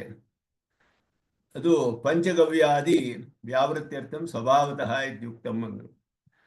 ಸ್ವಭಾವತಃ ಅಂದರೆ ಸ್ವಾಭಾವಿಕವಾಗಿಯೇ ಸ್ವರೂಪವು ದೋಷ ದೂರವಾದದ್ದು, ಮಲ ಪ್ರತ್ಯನೀಕವಾದದ್ದು. ಆದ್ದರಿಂದ ಪಂಚಗವ್ಯವನ್ನು ಸ್ವೀಕಾರ ಮಾಡಿ ನಾವು ಅದನ್ನು ತೆಗೆದುಕೊಂಡ್ರೆ ಶುದ್ಧಿ ಆಗುತ್ತೆ ಅಂತ ಹೇಳ್ತೀವಲ್ಲ, ಆ ರೀತಿ ಒಂದರ ಮೂಲಕ ಉಂಟಾದ ಶುದ್ಧಿಯಲ್ಲ ಇದು, ಸ್ವಾಭಾವಿಕವಾದ ಶುದ್ಧಿ ಹೇಳ್ತಾ ಇದ್ದಾರೆ. ದೋಷ ಪ್ರತ್ಯನೀಕತ್ವ. ಅನಂತಂ ಅಪರಿಚ್ಛಿನ್ನಂ ಸ್ವರೂಪಂ ಧರ್ಮಿ ಸ್ವರೂಪಂ. ಸ್ವರೂಪಂ ಅಂದರೆ ಇದು ಧರ್ಮೀಯ ಸ್ವರೂಪ. ಪ್ರದೇಶ ಭೇದೇನ ಜಡತ್ವ ಅನನುಕೂಲತ್ವ ಶಂಕಾವ್ಯಾವೃತ್ಯರ್ಥಂ ಏಕ ಶಬ್ದ. ಏಕ ಅಂತ ಹೇಳಿರುವುದರಿಂದ ಅಲ್ಲಿ ಜ್ಞಾನಾನಂದೈಕ ಸ್ವರೂಪಂ ಅಂತ ಹೇಳಿದ್ರೆ ಪೂರ್ಣವಾಗಿ ಜ್ಞಾನಾನಂದವೇ ಹೊರತು ಅಲ್ಲಿ ಜಡ ಅಥವಾ ಅನನುಕೂಲ ಅನ್ನೋದು, ಆನಂದ ಅನ್ನೋದು ಅನುಕೂಲತ್ವ.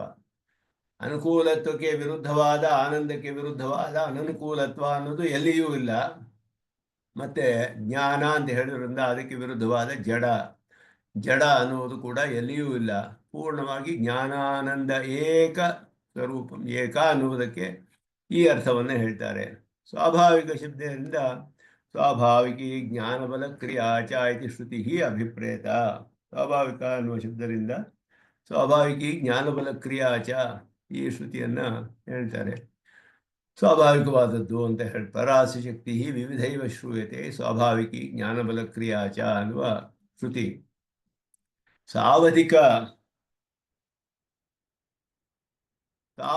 ಅತಿಶಯ ವ್ಯಾವೃತ್ಯರ್ಥಂ ಅನವಧಿಕ ಅತಿಶಯ ಶಬ್ದ. ಅನವಧಿಕ ಅತಿಶಯ ಶಬ್ದ ಇದು ಅನವಧಿಕವಾದ ಅತಿಶಯ ಆದರೆ ಅದಕ್ಕಿಂತ ಒಂದು ಹೆಚ್ಚಾದದ್ದು ಇಲ್ಲ ಅಂತ ಅರ್ಥ. ಆ ರೀತಿ ಇರುವಂತಹ ಅತಿಶಯ ಉಳ್ಳದ್ದು. ಅಪರಿಮಿತ ಹೇಳಿದ್ರೆ ಅಸಂಖ್ಯೇಯ, ಇದು ಸಂಖ್ಯೆಯನ್ನು ತಿಳಿಸುತ್ತೆ. ಉದಾರ ಗುಣಸಾಗರ ಯಸ್ಯ ಇತಿ ಬಹುವ್ರೀಹಿ ಯಸ್ಯ ಸಹ ಅಂತ ಹೇಳಿ ಉದಾರ ಗುಣಸಾಗರ. ಏವಂ ಉಭಯಲಿಂಗತ್ವ ವಚನ ವಿರೋಧೋ ದರ್ಶಿತ.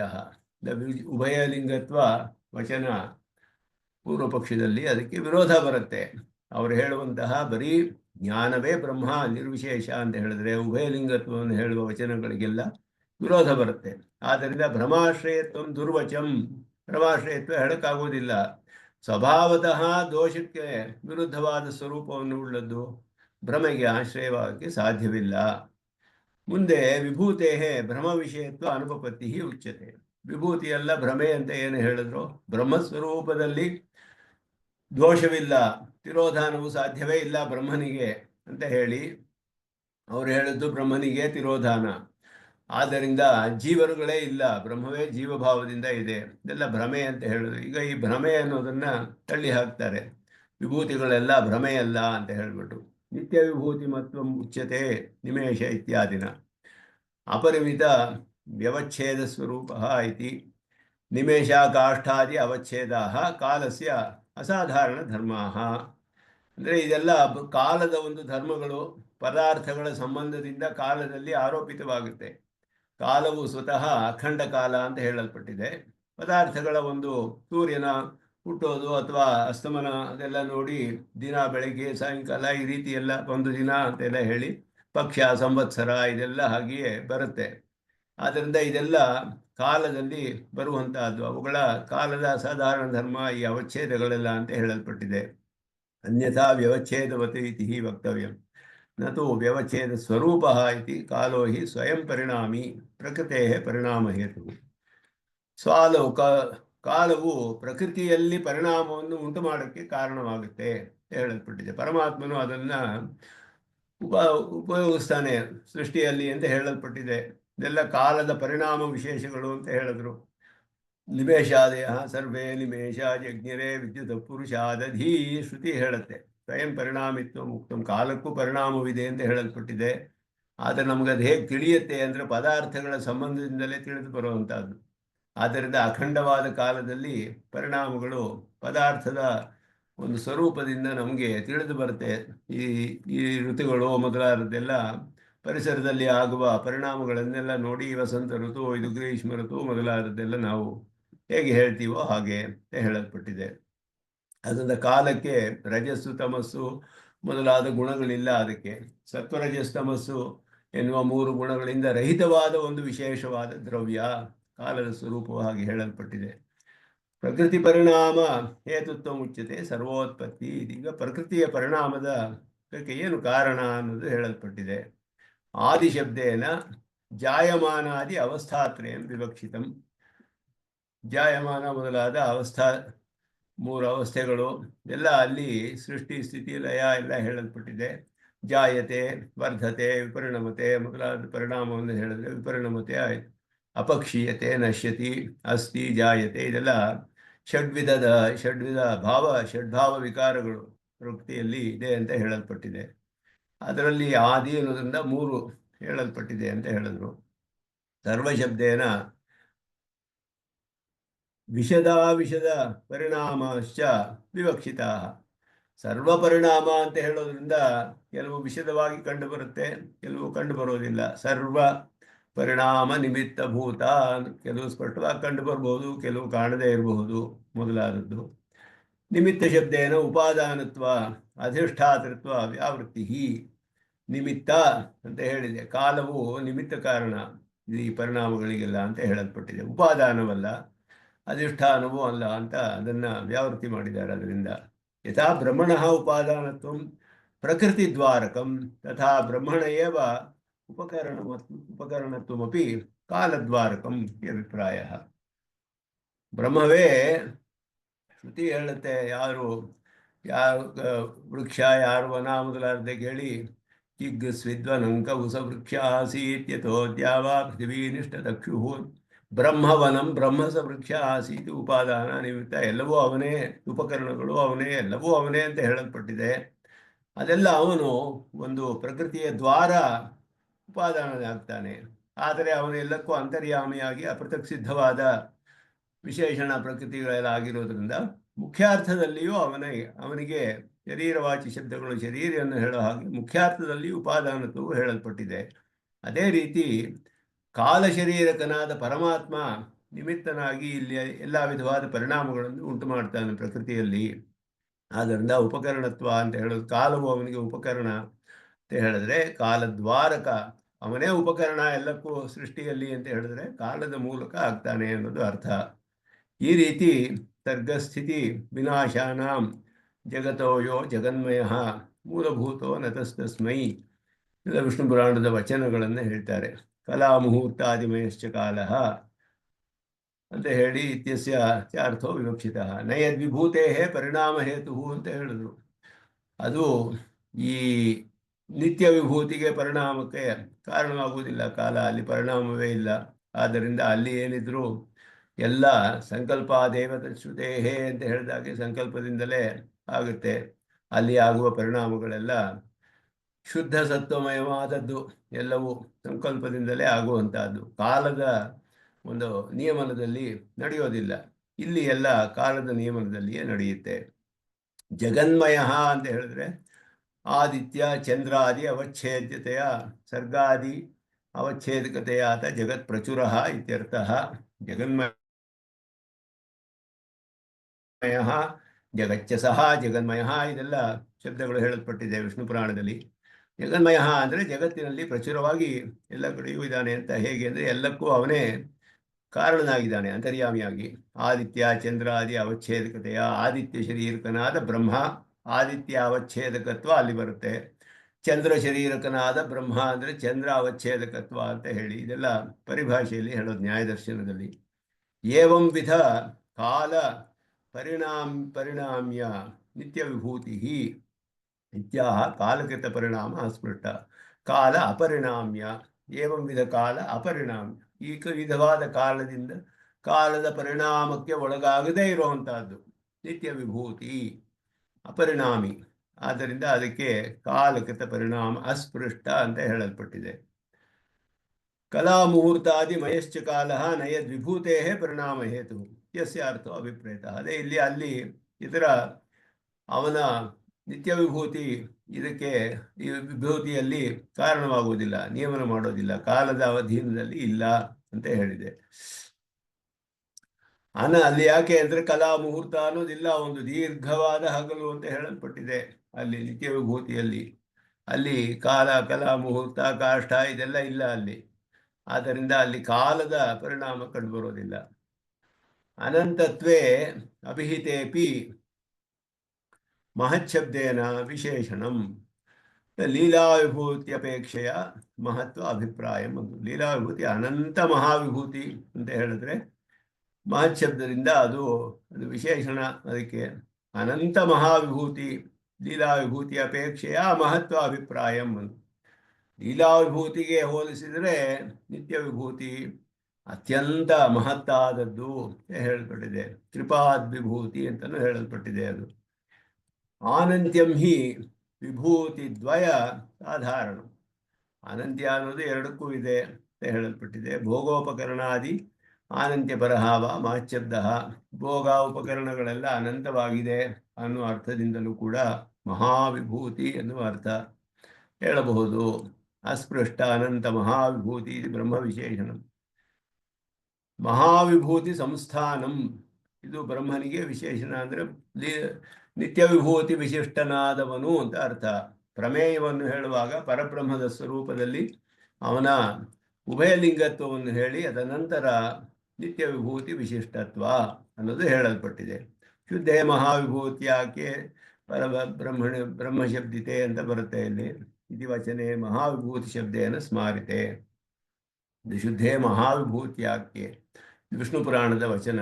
ಶುದ್ಧವಾದ ಅಂದರೆ ಶುದ್ಧ ಸುತ್ತಮಯವಾದದ್ದು ಮಹಾವಿಭೂತಿ ಅಂತ ಹೇಳುವಂತಹದ್ದು ಪರೇ ಬ್ರಹ್ಮಣಿ ಶಬ್ದತೆ ಅಂತ ಹೇಳಲ್ಪಟ್ಟಿದೆ. ಅದು ಮಹಾವಿಭೂತಿ ಅನ್ನೋದು ಇಲ್ಲಿ ಅದನ್ನು ಜ್ಞಾಪಕಕ್ಕೆ ತರುತ್ತೆ. ಅನಂತ ಮಹಾವಿಭೂತಿ ಅನ್ನೋದು ನಿತ್ಯ ವಿಭೂತಿಯನ್ನು ತಿಳಿಸುತ್ತೆ ಅನ್ನೋದು ಹೇಳಿದ್ರು.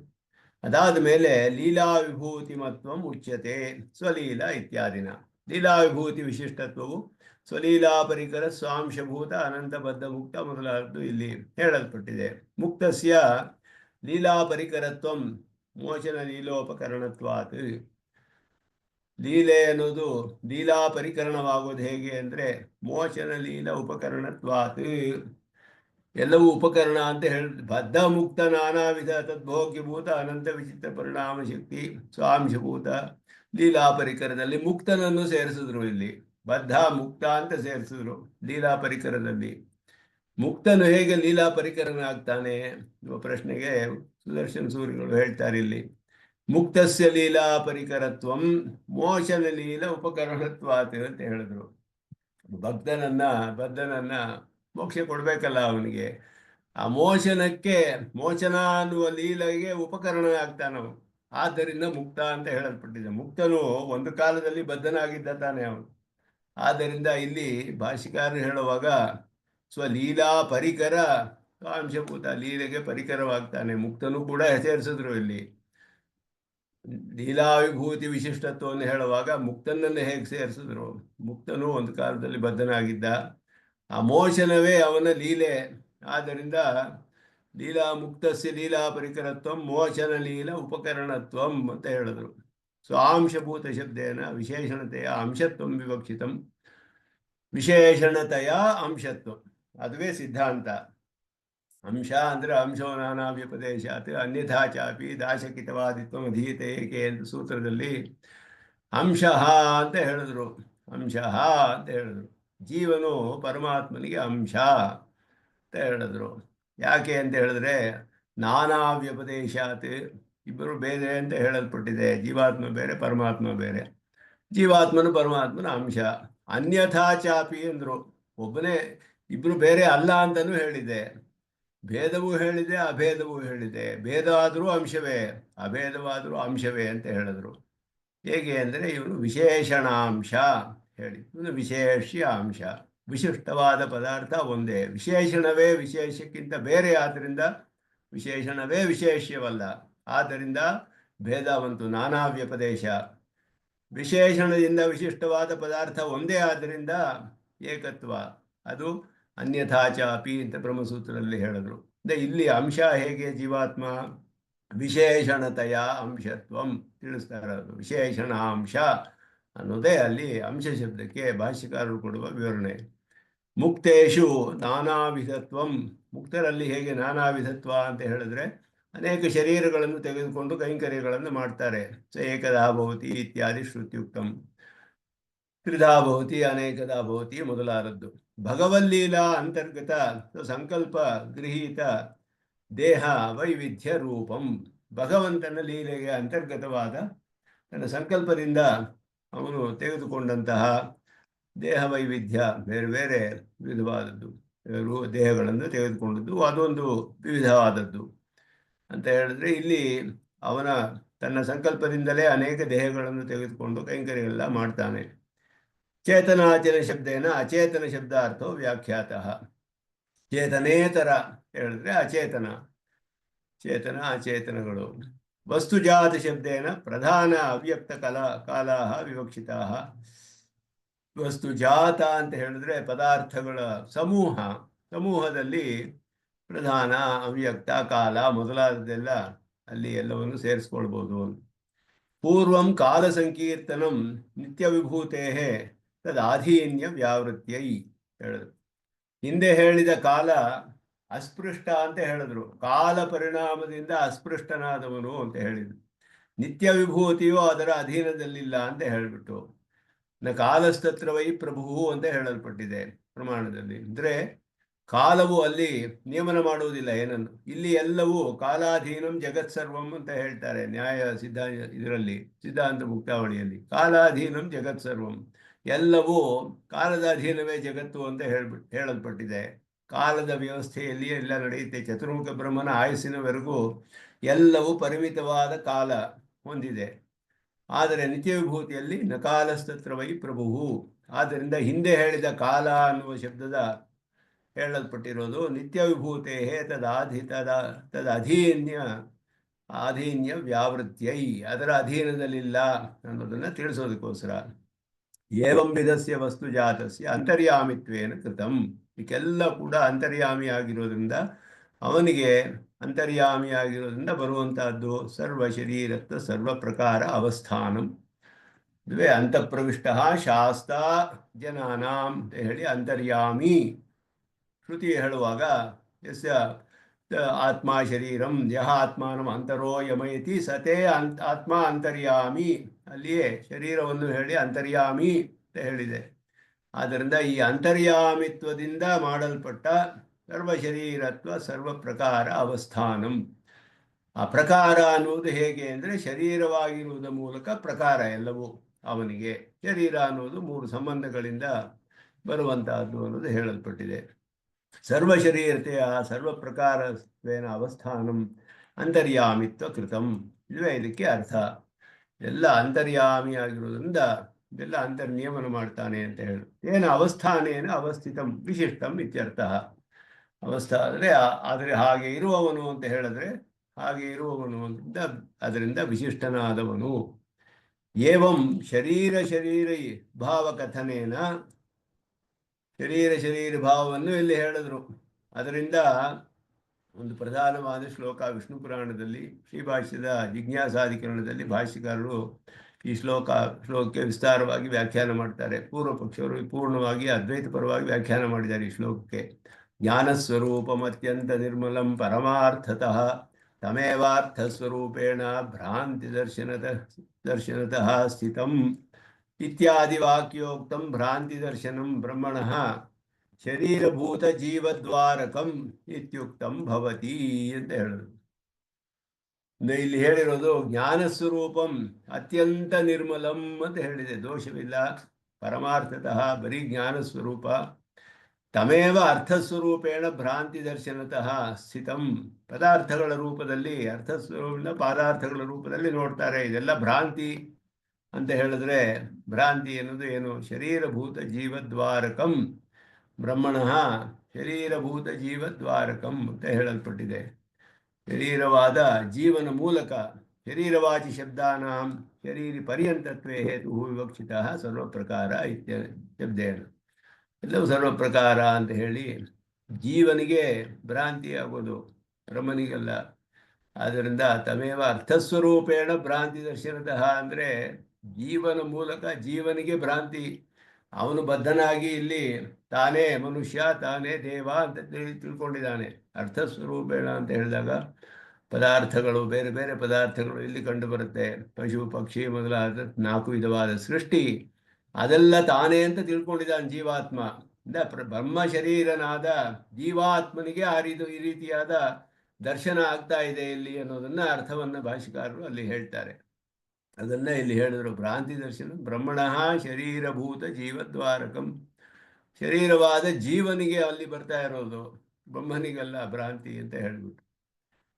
ಅದರಿಂದ ಇದೆಲ್ಲವೂ ಕೂಡ ಇಲ್ಲಿ ಏವಂ ಜಗತಃ ಭಗವದ್ವಿಭೂತಿತ್ವ ವಿಧಾಯಿ ವಾಕ್ಯೈ ವಿರೋಧಾತ್. ಭಗವಂತನ ವಿಭೂತಿ ಅಂತ ಹೇಳಲ್ಪಡುವಂತಹ ವಾಕ್ಯಗಳಿಗೆಲ್ಲ ವಿರುದ್ಧವಾದ್ದರಿಂದ ಜಗತಃ ಭ್ರಮ ವಿಷಯತ್ವಂ ಅಯುಕ್ತಂ ಇತ್ಯುಕ್ತಂ ಭವತಿ. ಜಗತ್ತು ಭ್ರಮೆ ಅಂತ ಹೇಳೋದು ಯುಕ್ತವಲ್ಲ ಅನ್ನೋದು ಸ್ಪಷ್ಟವಾಗಿ ಈ ವಾಕ್ಯಗಳಿಗೆಲ್ಲ ವಿರೋಧವಾಗುತ್ತೆ. ಹಾಗೆ ಹೇಳಿದ್ರೆ ಏವಂ ವಿಧಂ ಪರಂ ಬ್ರಹ್ಮ ವೇದ್ಯಂ ಅಭ್ಯುಪಗಚ್ಚತಾಂ ಇತ್ಯನ್ವಯ. ಇದನ್ನು ನಾವು ಒಪ್ಕೊಂಡಿದ್ದೀವಿ. ಈ ರೀತಿ ಬ್ರಹ್ಮಸ್ವರೂಪವನ್ನು ನಾವು ಒಪ್ಕೊಂಡಿದ್ದೀವಿ. ಉಭಯಲಿಂಗ ವಿಶಿಷ್ಟನಾದ, ನಿತ್ಯ ವಿಭೂತಿ ವಿಶಿಷ್ಟನಾದ, ಲೀಲಾ ವಿಭೂತಿ ವಿಶಿಷ್ಟನಾದ ಪರಮಾತ್ಮ ವೇದ್ಯನಾದವನು ಅಂತ ಹೇಳಿಬಿಟ್ಟು ನಮ್ಮ ಸಿದ್ಧಾಂತದಲ್ಲಿ ನಾವು ಒಪ್ಕೊಂಡಿರುವಂತಹ ವಿಷಯ ಅಂತ ಹೇಳಿದ್ರು. ಈಗ ಸ್ವಾಭಿಮತ ಅರ್ಥವಾಚಿನಃ ವಚನಸ್ಯ ತತ್ ಪ್ರಾಮಾಣ್ಯಸ್ಯ ಮಿಥ್ಯಾತ್ವಂ ವದತಾ ತ್ವಯ. ಅವ್ರು ಹೇಳಿದ್ರು, ನೀವು ಒಪ್ಕೊಂಡಿರುವಂತಹ ವಚನ, ನೀವು ಹೇಳ್ತಿರಲ್ಲ ಅರ್ಥಗಳೆಲ್ಲ, ಅರ್ಥಗಳನ್ನೆಲ್ಲ ತಿಳಿಸುವ ವಚನಗಳು ಯಾವುದು? ಶ್ರುತಿವಾಕ್ಯಗಳು. ಶ್ರುತಿಯು ಕೂಡ ಅದು ಪ್ರಮಾಣ ಅಂತ ಹೇಳಿದ್ರೆ, ಶ್ರುತಿಯೂ ಮಿಥ್ಯೆ, ಅದರ ಪ್ರಾಮಾಣ್ಯವೂ ಮಿಥ್ಯೆ. ಎಲ್ಲವೂ ಮಿಥ್ಯೆ, ಯಾವುದು ಸತ್ಯವಿಲ್ಲ ಬ್ರಹ್ಮನನ್ನು ಬಿಟ್ಟರೆ. ಎರಡನೇ ಸತ್ಯವೇ ಇಲ್ಲ ಅಂತ ಹೇಳಿದ್ರೆ, ಈ ರೀತಿಯಾದ ನೀವು ಒಪ್ಕೊಂಡ ಅರ್ಥವಾಚಿನಃ ಅರ್ಥವನ್ನು ತಿಳಿಸುವಂತಹ ವಚನಸ್ಯ, ಆ ವಚನಗಳಾಗಲಿ, ತತ್ ಪ್ರಾಮಾಣ್ಯಸ್ಯ, ಜೈಮಿನಿಗಳು ಹೇಳಿದ್ರು ಸ್ವತಃ ಪ್ರಮಾಣ ಶ್ರುತಿ ಅಂತ ಹೇಳಿದ್ರು. ಬಾದರಾಯಣಸ್ಯ ಅನಪೇಕ್ಷ ತತ್ ಪ್ರಮಾಣಂ ಬಾದರಾಯಣಸ್ಯ ಅನಪೇಕ್ಷತ್ವ. ಶ್ರುತಿನಲ್ಲಿ ಔತ್ಪತ್ತಿಕ ಸೂತ್ರ ಅಂತ ಪ್ರಸಿದ್ಧವಾದದ್ದು ಜೈಮಿನಿಗಳು ಸ್ಥಾಪನೆ ಮಾಡಿದ್ರು. ಔತ್ಪತ್ತಿಕಸ್ತು ಶಬ್ದಸ್ಯ ಅರ್ಥೇನ ಸಂಬಂಧ ತಸ್ಯ ಜ್ಞಾನಂ ಹೇಳಿದ್ರು. ಇದು ಈ ಔತ್ಪತ್ತಿಕ ಅಂದರೆ ನಿತ್ಯವಾದದ್ದು ಅಂತ ಅರ್ಥ. ಶಬ್ದಾರ್ಥಗಳ ಸಂಬಂಧ ನಿತ್ಯವಾದದ್ದು. ಆದ್ದರಿಂದ ಇಲ್ಲಿ ಅರ್ಥೇ ಅನುಪಲಬ್ಧೆ ತತ್ ಪ್ರಮಾಣಂ. ಧರ್ಮವು ಬೇರೆ ಎಲ್ಲಿಂದಲೂ ತಿಳಿಯಕ್ಕಾಗೋದಿಲ್ಲ. ಪ್ರತ್ಯಕ್ಷ ಮತ್ತು ಅನುಮಾನ ಪ್ರಮಾಣಗಳಿಂದ ಧರ್ಮವನ್ನು ತಿಳಿಯಕ್ಕಾಗೋದಿಲ್ಲ. ಅರ್ಥೇ ಅನುಪಲಬ್ಧೆ ತತ್ ಪ್ರಮಾಣಂ ಬಾದರಾಯಣಸ್ಯ. ಇಲ್ಲಿ ಒಂದು ನಿಮಿಷ, ಔತ್ಪತ್ತಿಕ ಅಂದ್ರೆ ಹುಟ್ಟಿರೋದು ಅಂತ ತಾನೇ ಆಗುತ್ತೆ? ಅಲ್ಲ, ಅಲ್ಲ, ನಿತ್ಯ ಅಂತ ಅರ್ಥ, ಸ್ವಾಭಾವಿಕ ಅಂತ ಅರ್ಥ ಔತ್ಪತ್ತಿಕ ಶಬ್ದಕ್ಕಲ್ಲಿ. ಔತ್ಪತ್ತಿಕ ಅಂದ್ರೇನಾ? ಹೌದು ಹೌದು ಹೌದು. ಉತ್ಪತ್ತಿ ಆಗೋದು ಅಂತ ಅರ್ಥವಲ್ಲ. ಔತ್ಪತ್ತಿಕ ಅಂದ್ರೆ ಎಂದೂ ಇರೋದು ಅಂತ ಅರ್ಥ, ಸ್ವಾಭಾವಿಕವಾದದ್ದು, ನಿತ್ಯವಾದದ್ದು ಅಂತ ಅರ್ಥ. ಅದಕ್ಕೆ ಇದು ವ್ಯುತ್ಪತ್ತಿ ಹೇಗೆ? ಉತ್ಪತ್ತಿ, ಅದಕ್ಕೆ ವ್ಯುತ್ಪತ್ತಿ ಏನು ಹೇಳಿಲ್ಲ ಸೂತ್ರದಲ್ಲಿ. ನಿತ್ಯ ಅಂತಾನೆ ಅರ್ಥ ಮಾಡ್ತಾರೆ ಅದಕ್ಕೆ, ಶಬ್ದಕ್ಕೆ ಔತ್ಪತ್ತಿಕ ಅನ್ನೋದಕ್ಕೆ. ವ್ಯುತ್ಪತ್ತಿ ಏನಿದೆ ನೋಡ್ತೀನಿ, ಏನಾದ್ರು ಇದ್ರೆ ಸೂತ್ರದಲ್ಲಿ ಏನು ಕಂಡು ಹಾಗಿಲ್ಲ. ಜೈಮಿನಿ ಸೂತ್ರ ಅದು ಔತ್ಪತ್ತಿಕ ಸೂತ್ರ. ಸಾಮಾನ್ಯವಾಗಿ ಹೊರಗೆ ನೋಡಿದ್ರೆ ಔತ್ಪತ್ತಿಕ ಅಂದ್ರೆ ಉತ್ಪತ್ತಿ ಆಗಿರೋ. ಇಲ್ಲ ಇಲ್ಲ ಇಲ್ಲ, ಉತ್ಪತ್ತಿ ರಹಿತವಾದದ್ದು, ನಿತ್ಯವಾದದ್ದು, ಸ್ವಾಭಾವಿಕವಾದದ್ದು. ಉತ್ಪತ್ತಿ ರಹಿತವಾದದ್ದು ಅಂದ್ರೆ ಅನೌತ್ಪತ್ತಿಕ. ಇಲ್ಲ ಇಲ್ಲ ಇಲ್ಲ ಇಲ್ಲ, ಇದು ಔತ್ಪತ್ತಿ ಶಬ್ದಕ್ಕೆ ಆ ರೀತಿ ಅರ್ಥವೇ ಬರಲ್ಲ. ಅದು ನೋಡಿ ಹೇಳ್ತೀನಿ ವ್ಯುತ್ಪತ್ತಿ ಇಲ್ಲ ಅದಕ್ಕೆ ಹೇಗೆ. ಸಾರಿ, ನಂಗೆ ತೋರಿದ ಸಂಶಯ ಇಲ್ಲ ಇಲ್ಲ, ಕೇಳಿದೆ. ಉತ್ಪತ್ತಿ ಏನು ಅದ್ರದ್ದು ಕೆಲವು ವರ್ಣಗಳಲ್ಲಿದೆ ಅಂತ ಉತ್ಪತ್ತಿ ಆಗುತ್ತೆ ಅಂತ ಅರ್ಥ ಬರ್ಬೇಕಾಗಿಲ್ಲ. ಔತ್ಪತ್ತಿಕ ಅನ್ನೋದಕ್ಕೆ ನಿತ್ಯ ಅಂತಾನೆ ಅರ್ಥ. ಅದಕ್ಕೆ ಥ್ಯಾಂಕ್ ಯು. ಅದಕ್ಕೆ ಅದಕ್ಕೆ ಹೇಗೆ ಅಂತ ನಾನು ಎಲ್ಲ ಸಿಕ್ಕಿದ್ರೆ ಹೇಳ್ತೀನಿ ನೋಡಿ. ಆಗ್ಲಿ. ವ್ಯಾಖ್ಯಾನದಲ್ಲಿ ಹಾಗೆಯೇ ಅರ್ಥ ಮಾಡಿರೋದು. ಅದರಿಂದ ಅದಕ್ಕೆ ಶಬ್ದಸ್ಯ ಅರ್ಥೇನ ಸಂಬಂಧ ಸ್ವಾಭಾವಿಕ ಅಂತ ಅರ್ಥ. ಅದಕ್ಕೆ ಅಂದರೆ ಎಂದೆಂದೂ ಇದೆ ಅಂತ ಅದು ಅರ್ಥ ಬರುತ್ತೆ. ಆದ್ದರಿಂದ ಅದು ಧರ್ಮವು ಬೇರೆ ಯಾವ ಪ್ರಮಾಣದಿಂದಲೂ ಧರ್ಮೇ ಉಪಲಬ್ಧವಿಲ್ಲ. ಧರ್ಮ ಬೇರೆ ಪ್ರಮಾಣಗಳಿಂದ ಉಪಲಬ್ಧಿ ಆಗೋದಿಲ್ಲ. ಧರ್ಮವು ತತ್ ಪ್ರಮಾಣಂ ಬಾದರಾಯಣಸ್ಯ ಅನಪೇಕ್ಷತ್ವ ಅಂತಂದ್ರು. ಅದಕ್ಕೆ ಬೇರೆ ಪ್ರಮಾಣಗಳ ಅಪೇಕ್ಷೆ ಇಲ್ಲ, ಸ್ವತಃ ಪ್ರಮಾಣ ಅನ್ನೋದನ್ನ ಆ ಸೂತ್ರದಲ್ಲಿ ಸ್ಥಾಪನೆ ಮಾಡ್ತಾರೆ ಜೈಮಿನಿಗಳು. ಅದನ್ನ ಇಲ್ಲಿ ಹೇಳ್ತಿದ್ದಾರೆ. ಅದರಿಂದ ನೀವು ಪ್ರಾಮಾಣ್ಯವನ್ನು ಮಿಥ್ಯೆ ಅಂತ ಹೇಳ್ತೀರಾ. ಸ್ವತಃ ಪ್ರಾಮಾಣ್ಯ ಅನ್ನೋದು ಅಪೌರುಷೇಯ ಎಲ್ಲ ಒಪ್ಕೊಂಡು ಎಲ್ಲವೂ ಕೂಡ ವ್ಯಾವಹಾರಿಕ ಮಿಥ್ಯೆ ಅಂತ ಹೇಳಿ ಅದರ ವಚನಗಳು ಹಾಗೆಯೇ ಎಲ್ಲ ಹೇಳಿ ನಹಿ ವಚನ ವಿರೋಧೇ ನ್ಯಾಯ ಪ್ರವರ್ತತೆ ಇತಿ ಪರಿಹಾರ ದುರ್ವಚಃ. ಈ ರೀತಿ ನ್ಯಾಯವನ್ನು ನೀವು ಹೇಳೋಕ್ಕೆ ಆಗೋದಿಲ್ಲ. ನೀವು ಇದರ ಪರಿಹಾರವನ್ನೇ ಹೇಳೋದು. ವಚನ ವಿರೋಧೇ ನ್ಯಾಯ ಪ್ರವರ್ತತೆ ಅಂದರೆ ವಚನವೂ ಇಲ್ಲ ನ್ಯಾಯವೂ ಇಲ್ಲ, ಎಲ್ಲ ಮಿಥ್ಯೆ ಅಂತ ಹೇಳ್ತಿರಲ್ಲ. ವಚನಸ್ಯ ತತ್ ಪ್ರಮಾಣಸ್ಯ ಚ ಮಿಥ್ಯಾತ್ವಾತ್ ಅಭಿಪ್ರಾಯೇಣ ಪ್ರಮಾಣ ಸ್ವರೂಪಂ ದರ್ಶಯತಿ.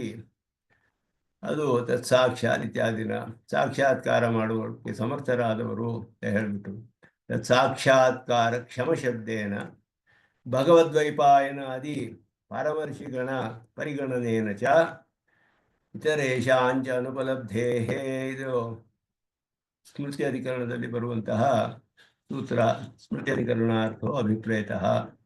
ಆದ್ದರಿಂದ ಮಿಕ್ಕವರೆಲ್ಲ ಶ್ರುತಿಗೆ ವಿರುದ್ಧವಾಗಿ ಹೇಳೋ ಕಪಿಲ ಸ್ಮೃತಿ ಮೊದಲಾದದೆಲ್ಲ ಅವರು ಹೇಳುವುದೆಲ್ಲ ಎಲ್ಲಿಯೂ ನೀವು ಪ್ರಮಾಣದಿಂದ ಸ್ಥಾಪನೆ ಮಾಡೋಕ್ಕಾಗೋದಿಲ್ಲ. ಶ್ರುತಿಗೆ ವಿರುದ್ಧವಾದ ಅರ್ಥಗಳನ್ನು ಒಪ್ಕೊಂಡು ಬ್ರಹ್ಮನೇ ಇಲ್ಲ ಅಂತ ಹೇಳಿದ್ರೆ ಕಪಿಲ ಸ್ಮೃತಿಯಲ್ಲಿ ಪ್ರಕೃತಿ ಪುರುಷ ಎರಡೇ ತತ್ವ, ಬ್ರಹ್ಮವೇ ಇಲ್ಲ ಅಂತ ಹೇಳಿದ್ರು.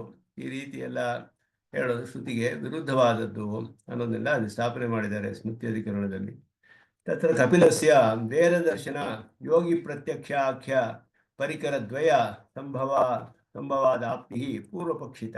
ಪೂರ್ವಪಕ್ಷದಲ್ಲಿ ಹೇಳಿದ್ರು ಸ್ಮೃತಿ ಅಧಿಕರಣದಲ್ಲಿ ಕಪಿಲ ಋಷಿಗಳು ವೇದ ದರ್ಶನ ಯೋಗಿ ಪ್ರತ್ಯಕ್ಷಾಖ್ಯ ಪರಿಕರ ದ್ವಯ ಸಂಭವಾತ್, ವೇದವನ್ನ ಸಾಕ್ಷಾತ್ಕಾರ ಮಾಡಿಕೊಂಡ್ರು ಅವರು ಅಂತ ಹೇಳಿದ್ರು. ಋಷಿಗಳಾದ್ರಿಂದ ಅವ್ರಿಗೆ ಅವರ ಹೆಸರು ಬರುತ್ತೆ ವೇದದಲ್ಲಿ ಅಂತ ಹೇಳ್ತಾರೆ. ಅವರೇ ಬರೋ ಕಪಿಲರೇ ಯಾರು, ಇವರೇ ಕಪಿಲರೋ ಏನು ಹೇಳೋಕ್ಕಾಗೋದಿಲ್ಲ. ಯಾಕೆ ಅಂದರೆ ಇದು ಅಪೌರುಷೇಯವಾದದ್ದು ವೇದಗಳು.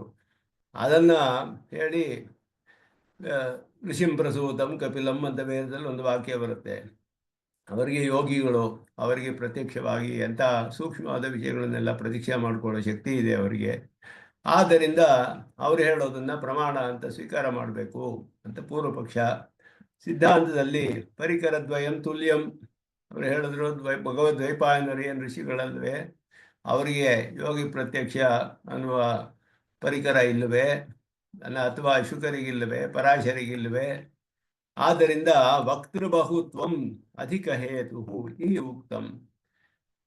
ಕಪಿಲರ ಸ್ಮೃತಿಯನ್ನು ಒಪ್ಪಿಕೊಂಡ್ರೆ ಪರಮ ಪ್ರಾಮಾಣಿಕರಾದ ಮನು, ಬಾದರಾಯಣರು, ಪರಾಶರರು ಮೊದಲಾದರೆ ಎಲ್ಲದನ್ನು ನಿರಾಕರಣೆ ಮಾಡಬೇಕು. ಯಾಕೆಂದ್ರೆ ಎಲ್ಲ ಇಲ್ಲಿ ನೀವು ಉಪಯೋಗಿಸಿದ ಪದ ಪರಿಕರ ಅಂದ್ರೆ ಅದಕ್ಕೆ ಏನರ್ಥ? ಪರಿಕರ ಅಂದ್ರೆ ಉಪಕರಣ. ಇವಾಗ ಸಾರಿಗೆ ಮೆಣಸಿನ ಪುಡಿ ಉಪ್ಪು ಎಲ್ಲ ಹಾಕಲ್ಲ ಪರಿಕರ. ಅದಕ್ಕೆಲ್ಲ ಅದಕ್ಕೆ ಬೇಕಾದದ್ದು ಪದಾರ್ಥಗಳು ಎಲ್ಲವೂ. ಅದಕ್ಕೆ ಎರಡು ಪರಿಕರಗಳು, ಅದಕ್ಕೆ ಪರಿಕರಗಳು ಎರಡಿದೆ ಅವರಿಗೆ ಅಂತ ಹೇಳ್ಬಿಟ್ಟು ಅದಕ್ಕೆ ಉಪಯೋಗಿಸಿ ಅದಕ್ಕೆ ಉಪಯುಕ್ತವಾಗುವಂತಹ ಕೆಲಸ ಮಾಡೋಕ್ಕೆ ಬೇಕಾದಂತಹ ಪದಾರ್ಥಗಳು ಅದು. ಇದರಿಂದ ವಕ್ತೃಬಹುತ್ವ ಅಧಿಕ ಹೇತು ಅಂತ ಇಲ್ಲಿ ವಕ್ತೃಬಹುತ್ವ ಅನ್ನೋದು ಈ ರೀತಿ ಅದನ್ನು ಕೂಡ ಒಂದು ನ್ಯಾಯ ಜೈಮಿನಿಯು ಹೇಳ್ತಾರೆ. ಅವರು ಹೇಳುವಾಗ ವಿಪ್ರತಿಸಿದ್ಧಯೋ ಸಮವಾಯೇ ಅಂತ ಹೇಳುವಾಗ ಭೂಯಸಾಂ ಸಧರ್ಮತ್ವಂ ಅಂತ ಹೇಳಿದ್ರು. ವಿಪ್ರತಿಸಿದ್ಧಯೋ ಸಮವಾಯೇ ಭೂಯಸಾಂ ಸಧರ್ಮತ್ವಂ ಸೂತ್ರ, ಜೈಮಿನಿ ಸೂತ್ರ. ಎರಡು ಇರುವಾಗ ಭೂಯಸ ಅಧಿಕವಾಗಿದ್ದು ತಗೊಳ್ಬೇಕು, ಅದುವೇ ನ್ಯಾಯ ಅಲ್ಲಿ ಅಂತ ಹೇಳ್ಬಿಟ್ಟು ತದತ್ರ ಸ್ಮಾರಿತಂ ಅದನ್ನ ಇಲ್ಲಿ ಹೇಳ್ತಾ ಇದ್ದಾರೆ. ಅವರ ವಾಕ್ಯಗಳೆಲ್ಲ ಪ್ರಮಾಣ ಅನ್ನೋದು ಅಲ್ಲಿ ವಿಸ್ತಾರವಾಗಿ ಸ್ಥಾಪನೆ ಮಾಡಿದ್ದಾರೆ. ವೇದಕ್ಕೆ ವಿರುದ್ಧವಾದ ಅನೇಕ ಅಂಶಗಳು ಕಪಿಲ ಸ್ಮೃತಿ ಮೊದಲಾದಗಳಲ್ಲಿ ಇರೋದ್ರಿಂದ ಅದನ್ನು ನಾವು ಒಪ್ಕೊಳ್ಳೋದಿಲ್ಲ. ಅವರು ಯಾರು ಮಾಡಿದ್ರು, ಋಷಿ ಮಾಡಿದ್ರ, ಯಾರು ಮಾಡೋದು ಮುಖ್ಯವಲ್ಲ, ವೇದಕ್ಕೆ ವಿರುದ್ಧವಾಗಿದೆಯಾ ಇಲ್ಲವೇ ಅದು ನಮಗೆ ಮುಖ್ಯವಾದದ್ದು ಅನ್ನೋದನ್ನ ಸ್ಥಾಪನೆ ಮಾಡಿದ್ರು ಬಾದರಾಯಣರು. ತದ್ವಾಕ್ಯಾನಾಂ ಪ್ರಾಮಾಣ್ಯಂ ಕಥಂ ಇತ್ಯತ್ರಾಹ ವಿಧಿ ಅರ್ಥವಾದ ಇತಿ. ವಿಧಿ ಮೂಲಂ ಧರ್ಮಶಾಸ್ತ್ರಂ, ವಿಧಿ ಮೂಲವಾದದ್ದು ಧರ್ಮಶಾಸ್ತ್ರವು, ಮಂತ್ರಾರ್ಥವಾದ ಮೂಲಂ ಇತಿಹಾಸ ಪುರಾಣಂ ಇತ್ಯರ್ಥ. ಅಲ್ಲಿ ಹೇಳುವಾಗ ಚತುರ್ದಶ ವಿದ್ಯಾಸ್ಥಾನಗಳಲ್ಲಿ ಹೇಳುವಾಗ ಚತ್ವಾರಿ ವೇದ ಅಂಗಗಳು, 6 ಅಂಗಗಳು, ವೇದ 4 ವೇದಗಳು, ಅದೆಲ್ಲ ಹೇಳಿಬಿಟ್ಟು ಮೀಮಾಂಸಾ ನ್ಯಾಯ ವಿಸ್ತಾರ ಪುರಾಣಂ ಧರ್ಮಶಾಸ್ತ್ರಂಚ ಅಂತ ಹೇಳಿದ್ರು. ಪುರಾಣದಲ್ಲಿ ಇತಿಹಾಸ ಪುರಾಣ ಎಲ್ಲ ಸೇರುತ್ತೆ. ಪುರಾಣವು ಧರ್ಮಶಾಸ್ತ್ರವು ಎರಡು. ಧರ್ಮಶಾಸ್ತ್ರವು ಪೂರ್ವಕಾಂಡದ ಅರ್ಥಗಳನ್ನೆಲ್ಲ ತಿಳಿಸುತ್ತೆ. ಇತಿಹಾಸ ಪುರಾಣಗಳು ಉಪನಿಷತ್ತಿನ ಅರ್ಥಗಳನ್ನ ತಿಳಿಸುತ್ತೆ. ಆದ್ದರಿಂದ ಈ ರೀತಿ ಅದಕ್ಕೆ ವಿಭಾಗವನ್ನು ಮಾಡಿದ್ರು. ಅದನ್ನು ವಿಧಿ ಮೂಲವಾದದ್ದು ಧರ್ಮಶಾಸ್ತ್ರ ಅಂತ ಹೇಳಿದ್ರು. ವಿಧಿಯ ಅರ್ಥಗಳನ್ನೆಲ್ಲ ತಿಳಿಸುವಂತಹದ್ದು. ಮಂತ್ರಾರ್ಥವಾದ ಮೂಲಂ ಇತಿಹಾಸ ಪುರಾಣಂ ಅನ್ನೋದು ನಾವು ಸ್ವಲ್ಪ ಅಲ್ಲಿ ವೇದದಲ್ಲಿ ಬರುವ ವಿಷಯಗಳಲ್ಲಿ ವಿಭಾಗ ಮಾಡಿ ಹೇಳ್ತಾರೆ. ಇಲ್ಲಿ ಧರ್ಮಶಾಸ್ತ್ರ ಇತಿಹಾಸ ಪುರಾಣೇಶು ಸರ್ವೇಷು ಅಪಿ ವಿಧಿ ಅರ್ಥವಾದ ಮಂತ್ರಾರ್ಥೇಶು ತತ್ಸ್ವಪಿ ಪ್ರಾಚುರ್ಯಾತ್ ಏವ ಮುಕ್ತಂ. ಅಧಿಕವಾಗಿದೆ ಅಂತ ಅರ್ಥ. ಎಲ್ಲದರಲ್ಲಿಯೂ ಎಲ್ಲವೂ ಇದೆ. ಧರ್ಮಶಾಸ್ತ್ರದಲ್ಲಿ ಈ ಆಧ್ಯಾತ್ಮಿಕ ವಿಷಯವೇ ಇಲ್ಲವೇ ಅಂದರೆ ಅದೂ ಇದೆ ಅದರಲ್ಲಿಯೂ. ಇತಿಹಾಸ ಪುರಾಣದಲ್ಲಿ ಕರ್ಮಗಳ ವಿಷಯವೇ ಇಲ್ವೇ ಅಂದರೆ ಅಲ್ಲಿಯೂ ಇದೆ, ಅದೂ ಇದೆ. ಆದರೆ ಅಧಿಕವಾಗಿ ಎಲ್ಲ ಬರುತ್ತೋ ಆ ರೀತಿ ಒಂದು ವಿಭಾಗ ಅನ್ನೋದು ಹೇಳಿದ್ರು. ಅನಧೀತ ಶಾಖಾರ್ಥೈ ಸಹ ಅಧೀತ ಶಾಖಾರ್ಥ ವಿಶದೀಕರಣಂ ಉಪಬ್ರಹ್ಮಣಂ. ಇದಕ್ಕೆ ಒಂದು ವಿಶೇಷವಾದ ಅರ್ಥ ಹೇಳ್ತಾರೆ. ಉಪಬ್ರಹ್ಮಣ ಅಂತ ಹೇಳಿದ್ರೆ ವೇದ ಅರ್ಥಗಳನ್ನೆಲ್ಲ ತಿಳಿದು ವೇದ ತತ್ವಗಳನ್ನೆಲ್ಲ ಸಾಕ್ಷಾತ್ಕಾರ ಮಾಡಿಕೊಂಡು ತಮ್ಮ ವಾಕ್ಯಗಳಿಂದ ತಾವು ತಿಳಿದ ವೇದಾರ್ಥಗಳನ್ನು ವಿಶದೀಕರಣ ಮಾಡುವುದು ಅದು ಲಕ್ಷಣವನ್ನು ಹೇಳಿದ್ರು ಭಾಷ್ಯಕಾರರು. ವಿವಿಧ ಸಕಲ ವೇದಾರ್ಥಾನಾಂ ಸ್ವಯೋಗ ಮಹಿಮ ಸಾಕ್ಷಾತ್ಕೃತ ತತ್ವಾರ್ಥಾನಾಂ ಸ್ವವಾಕ್ಯೈ ಸ್ವಾವಗತ ಅರ್ಥ ನಿರೂಪಣಂ ಅಂತ ಹೇಳಿಬಿಟ್ಟು ಅದನ್ನು ತಮ್ಮ ವಾಕ್ಯದಲ್ಲಿ ಹೇಳೋದು ಉಪಬ್ರಹ್ಮಣ ಅನ್ನೋದಕ್ಕೆ ಲಕ್ಷಣವನ್ನು ಹೇಳಿದ್ರು. ಅದರಲ್ಲಿ ಒಂದು ವಿಶೇಷವಾದ ಅರ್ಥ ಏನು ಅಂದರೆ ಅಧೀತವಾದ ಶಾಖಾರ್ಥಗಳ ವಿಶದೀಕರಣವನ್ನು ಹೇಗೆ ಮಾಡಿದ್ರು. ವಿಶದೀಕರಣವನ್ನು ವೇದದಲ್ಲಿ ಹೇಳದೇ ಇರುವ ವಿಷಯವನ್ನು ಹೇಗೆ ಅಂದರೆ ಅನಧೀತವಾದ ಶಾಖೆಗಳು ಬೇಕಾದಷ್ಟು ಇದೆ. ಅದು ಅವರಿಗೆ ಅದೆಲ್ಲ ತಿಳಿದಿತ್ತು. ಇಲ್ಲಿ ನಾವು ಈ ಕಾಲದಲ್ಲಿ ಅಧ್ಯಯನದಲ್ಲಿ ಇಲ್ಲದೆ ಇರಬಹುದು. ವೇದದಲ್ಲಿ ಅನಂತ ಶಾಖೆಗಳಿದೆ, ಎಲ್ಲ ಇತ್ತು. ಬಾದರಾಯಣರು ಒಂದೇ ಆದ ವೇದವನ್ನು 4 ವಿಭಾಗ ಮಾಡಿದ್ರು, ಆಮೇಲೆ ಪ್ರಚಾರ ಮಾಡಿದ್ರು. ಈ ರೀತಿ ಕಂಡು ಬರುತ್ತೆ ಎಲ್ಲ. ಆದ್ದರಿಂದ ಅನಧೀತವಾದ ಶಾಖೆಗಳು ಅನೇಕವಾಗಿದೆ. ಋಷಿಗಳಿಗೆ ಅದೆಲ್ಲ ಕೂಡ ತಿಳಿದಿತ್ತು. ಅದರ ಮೂಲಕ ಅಂದರೆ ಅವರು ಹೇಳಿರೋ ಎಲ್ಲ ಅರ್ಥವೂ ವೇದ ಮೂಲವೇ ಅನ್ನೋದು ತಿಳಿಯುತ್ತೆ ನಮಗೆ. ಅನಧೀತ ಶಾಖೆಯೂ ವೇದಕ್ಕೆ ಸೇರಿದ್ದು, ಅಧೀತ ಶಾಖೆ ಈಗ ಅಧ್ಯಯನದ ಪರಂಪರೆಯಲ್ಲಿ ಇರುವಂತಹದ್ದು.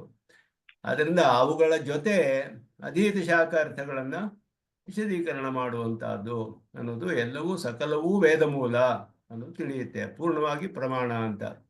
ಪರಮಾರ್ಥಭೂತ ಶಕ್ತೇನ ಪರಪಕ್ಷೆ ವಚನ ವಿರೋಧೆ ತರ್ಕ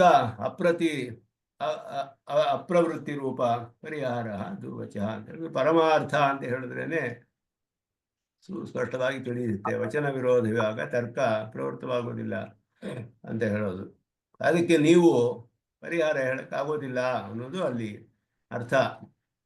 ಆದ್ದರಿಂದ ವಚನ ತತ್ ಪ್ರಾಮಾಣ್ಯಾದೇಹೇ ಅಪಾರಮಾರ್ಥ್ಯಾತಿ ಇದು ಸೂಚನ. ಅಂದ ಅನಾದಿ ನಿಧನ ಆದಿಶಬ್ದೈ ವೇದ ಪ್ರಾಮಾಣ್ಯಂ ವಿವಕ್ಷಿತಂ.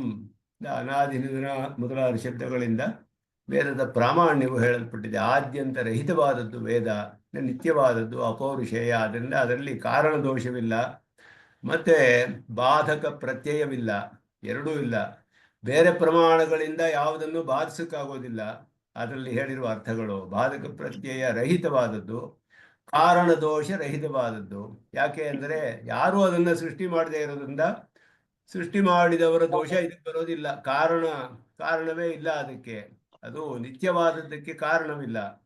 ಆದ್ದರಿಂದ ಅದು ಬಾಧಕ ಕಾರಣ ದೋಷ, ಬಾಧಕ ಪ್ರತ್ಯಯ ರಹಿತವಾದದ್ದು ಅನ್ನೋದು ವೇದದ ಪ್ರಾಮಾಣ್ಯವನ್ನು ಸ್ಥಾಪನೆ ಮಾಡುತ್ತೆ. ಕಿಮರ್ಥಂ ಉಪಬ್ರಹ್ಮಣಾಪೇಕ್ಷಾ ಅನಂತ ವೈ ವೇದ ಇತಿ ವೇದಾನಾಂ ಅನಂತ್ಯಾದಿತಿ ಚೇತನ. ಇದು ಸ್ವಲ್ಪ ವಿಚಾರ ಮಾಡ್ತಾರೆ ಇಲ್ಲಿ. ಅನಂತಗಳು ವೇದ ಅನಂತವಾದದ್ದು, ಆದ್ದರಿಂದ ಉಪಬ್ರಹ್ಮಣಗಳ ಅಪೇಕ್ಷೆ ಇದೆ ಅಂತ ಹೇಳಿದ್ರೆ ಹೇಗೆ ಒಪ್ಕೊಳ್ಳೋದು ಅಂತ ಪೂರ್ವ ಪಕ್ಷ. ಯಾಕೆ ಅಂದರೆ ಋಗ್ಯಜುಸ್ಸಾಮ ಅಥರ್ವಾಖ್ಯಾನಾಂ ವೇದಾನಾಂ ಸಂಖ್ಯಾತತ್ವೇನ ಅನಂತ್ಯ ಅಭಾವಾತ್. ಅನಂತ್ಯ ಎಲ್ಲಿದೆ? 4 ತಾನೇ ವೇದಗಳು ಅಂತ ಹೇಳಿದ್ರೆ ಶಾಖ ಅನಂತ ಶಾಖಂ ಅಂತ ಹೇಳ್ತಾರೆ. ಋಗ್ಯಜುಸ್ಸಾಮ ಅಥರ್ವ ರೂಪ ಅನಂತ ಶಾಖಂ. ಶಾಖೆಗಳ ರೂಪದಲ್ಲಿ ದೇವ ಮನುಷ್ಯಾದಿ ಚತುಷ್ಕೋಟಿ ನಿವಿಷ್ಟಾ ಪ್ರಾಣಿನಃ ಯಥಾ ಅಸಂಖ್ಯೇಯ. ಇಲ್ಲಿಯೂ 4 ವಿಧವಾದ ಸೃಷ್ಟಿ ಅಂತ ಹೇಳಿದ್ರೆ 4 ಪರಿಮಿತವೇ ಅಂತ ಹೇಳಿದ್ರೆ ಒಂದೊಂದರಲ್ಲೂ ಅನಂತ ಕೋಟಿ ಜೀವರುಗಳು ಪ್ರಾಣಿಗಳು ಇದ್ದಾರೆ. ಹಾಗೆ ತಥಾ ಋಗ್ಯಜುಸ್ಸಾಮಾದಿ ಚತುಷ್ಕೋಟಿ ನಿವಿಷ್ಟಾ ಅಪಿ ವೇದಾ ಶಾಖಾಭೇದೇನ ಅನಂತಹ ಇತ್ಯರ್ಥ. ಶಾಖೆಗಳು ಅನಂತವಾಗಿದೆ ಅನ್ನೋದು ಅರ್ಥ ಅಲ್ಲಿ. ವೇದಂ ಚ ಅಭ್ಯುಪಗಚ್ಚತಾಂ ಪ್ರಮಾಣಂ ಪ್ರಮೇಯಂಚ ಪರಮಾರ್ಥತ್ವೇನ ಅಭ್ಯುಪಗಚ್ಚತಾಂ. ಎರಡೂ ಕೂಡ ನಮಗೆ ಪ್ರಮಾಣ ಅನ್ನೋದನ್ನ ಹೇಳ್ತಾರೆ. ಈ ಪ್ರಮಾಣಕ್ಕೆ ಅನುಗುಣವಾಗಿ ಪ್ರಮೇಯ ಮತ್ತು ಪ್ರಮಾಣ ಎರಡನ್ನು ಹೇಳಿದ್ರು. ಅದನ್ನು ಪ್ರಮಾಣಗಳ ಮೂಲಕ ಈಗ ಪ್ರಮೇಯವನ್ನು ಹೇಗೆ ಪ್ರಮಾಣಗಳಲ್ಲಿ ಕಂಡುಬರುತ್ತೆ ಅದಕ್ಕೆ ಮೊದಲು ಉಪಬ್ರಹ್ಮಣಗಳನ್ನೆಲ್ಲ ತೆಗೆದುಕೊಳ್ತಾರೆ.